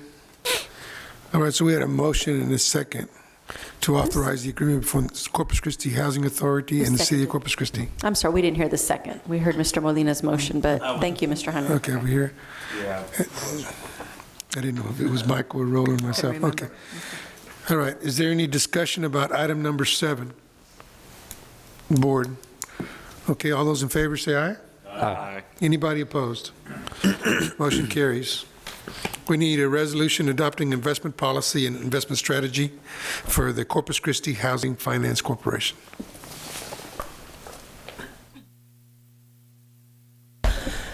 Good afternoon, Judy Vialon, City Treasurer for the City of Corpus Christi. The item before you is a resolution adopting the investment policy and investment strategies for the Corpus Christi Housing Finance Corporation. Each governing body of a nonprofit corporation may allow for the investment of its funds in investments authorized by the Public Funds Investment Act and in compliance with the investment policy approved by the governing body. On an annual basis, this policy will be brought forward for adoption as required by the Public Funds Investment Act. I stand by for any questions. Okay. Any questions for staff, board? All right. Is there a motion to approve? Motion approved. Okay, it's motion to, and a second to approve item number 8. All those in favor say aye. Aye. Anybody opposed? Motion carries. Thank you. Item number 9, we need a motion authorizing resolution for participation in the tax pool, investment pools, and designating authorized representatives. Will you give us a little briefing on that? Sorry.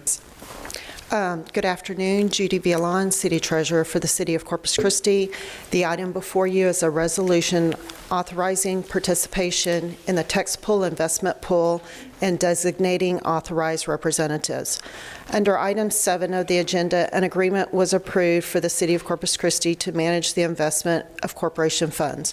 Along with that, the investment policy approved in item 8 of the agenda names the investment officers of the corporation as the investment officers of the City of Corpus Christi. The current investment officers of the city are the Director of Finance and Business Analysis, the City Treasurer, and the Investment Analyst. I stand by for any questions. Got a motion, is there a second? Any? Okay, all those in favor say aye. Aye. Anybody opposed? Motion carries. Then, there being no further business, this meeting is adjourned. Well, thank you. Congratulations on your election.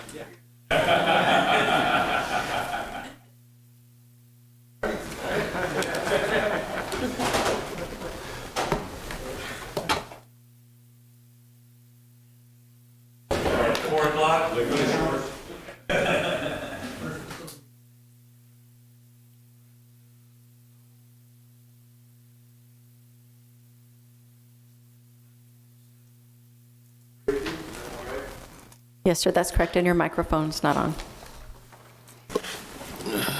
No briefings, no executive session. Anybody have any future agenda items? I do. Mr. Smith? I would like to have a discussion on our policies and fines on early set out of brush. And that could be by memo too, just. Fines in the court. Just how we, looking at it totally, so what we heard today, we're hitting them by the solid waste department and then whacking them again by municipal court. So where are we going with that? Yeah. And I would think timely notification. It's hard to be at a hearing if you don't get a notice to the day of the hearing, and then has a whole lot to do, I think, with more customer care than it does the legalities of it. That may be an issue. I agree. I don't think we need to do the double. I don't know why we're taking them to court after they pay the fine. It doesn't. Yeah. We'll look into it. All right, Mr. Hernandez. Yeah, I just want to reiterate what I had mentioned earlier on the sweepstakes businesses that are popping up, that if they're similar to bingo, if it's not something that's state authorized, we should look at possibly making that a legislative priority as well. If not, if it's something we can do similar to what the bingo legislation is, maybe we can address it that way. And just look into it. I just think we should be able to acquire some funding there. Yeah, Mr. Hunter? Yeah, I'm sorry, I couldn't hear Councilman Smith's recommendation. It was about double charging. Can you turn your mic on, Mr. Smith? Okay. On the double charging. Double charging the early set out of brush. Thank you. And just, there has been several times in certain areas of the town that I guess on one of the pickup routes that I really haven't seen it lately, and these complaints really haven't occurred very often since the hurricane. But there has been a few routes that they'll put out the brush and it won't be picked up for 3 to 4 weeks, and this has happened more than once, and it's not just, I'll get with you on the streets later, but it's the entire street, and everyone on that neighborhood is concerned about it. And I haven't seen it happen in a few months, but I'll get you those routes and to go along with Councilman Smith's deal. Okay, Mr. Barrera. Mayor, this isn't a future agenda item, but just to make a comment. I found out this morning, just by chance, that that October the 3rd is our city manager's birthday. So happy birthday, if we don't see you by then. You've got a birthday coming up here. Hey, all right. Happy birthday, Ben. One thing, Mr. Zanoni, and I don't know when, and some of these I may be getting, and they may be blind copied to everybody else, or they may be getting some of their own. But I think we have done an excellent job on trying to address our water issues. But evidently, obviously, from the comments that I'm getting and the emails I'm getting, and like I say, they may, all I see is my name on the email, but they may be blind copied to other members. We've still got a problem, and we've got to get to the bottom of it. I mean, you can't, this last one, $200 to $527 in a month. There's just too many people that I don't think are making this stuff up.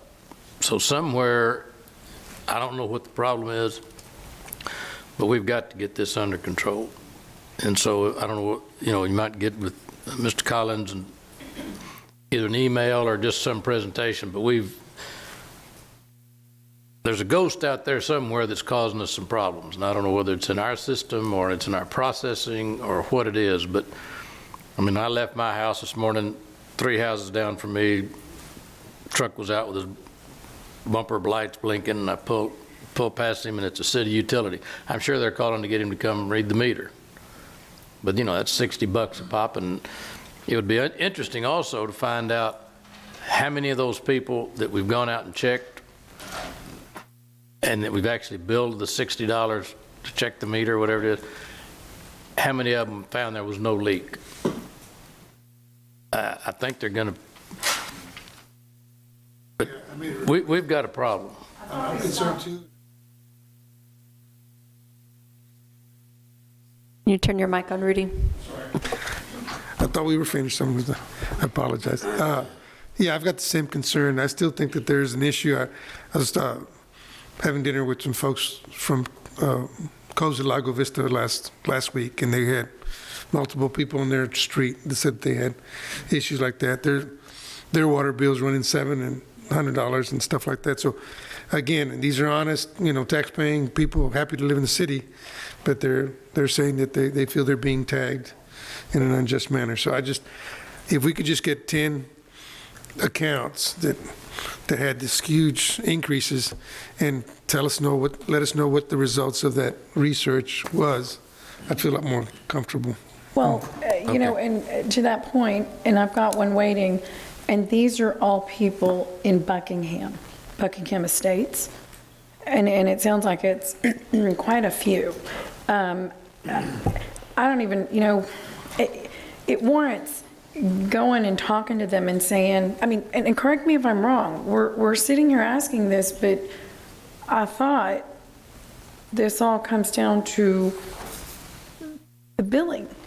And so you're being charged for the drop of waters, the water that's coming out of your faucet, and or for your pool grass or whatever. Isn't that it? Because the cases that have gone to, for example, Peter Collins, more time, 99.9% of the time of everything I've seen, it's the water usage went up, and you clearly saw that. So to me, it's not to me. I thought we established that. We're on a different method of billing. And so that's the issue. Or are you saying on top of that there could be something wrong? Because that's been the whole deal the whole time. The letters I'm getting, they're just they're saying I've been out of town Right. for 2 months, and my bill goes up, Right. you know, it doubles or triples. Well, I mean, there's obviously something wrong with that. I mean, people know when they're out of town. I agree, but I don't know. We need to clarify it because. Yeah, we Yeah. we have looked at several of them that came in, over the past couple of weeks, and when Peter Collins, our utility customer office, talks to them and walks them through it, it is a matter for some of these of water usage, but we'll do another test, and I know we have your email, Councilman, we have it, so we're going to do a comparison. Peter Collins did a comparison that kind of broke down a person's bill from last year to this year, and that helped, and you can see the council approved the change in the wastewater, so that did add about $100 more to a typical high water user's bill. Because of the monthly sewer charge, not the winter quarter averaging. But we'll continue to look, because there's a few more emails that have come in the last couple of days. And I'm going to send you this one. But, yeah. All right. Anything else? If not, I don't see any lights on. We're adjourned.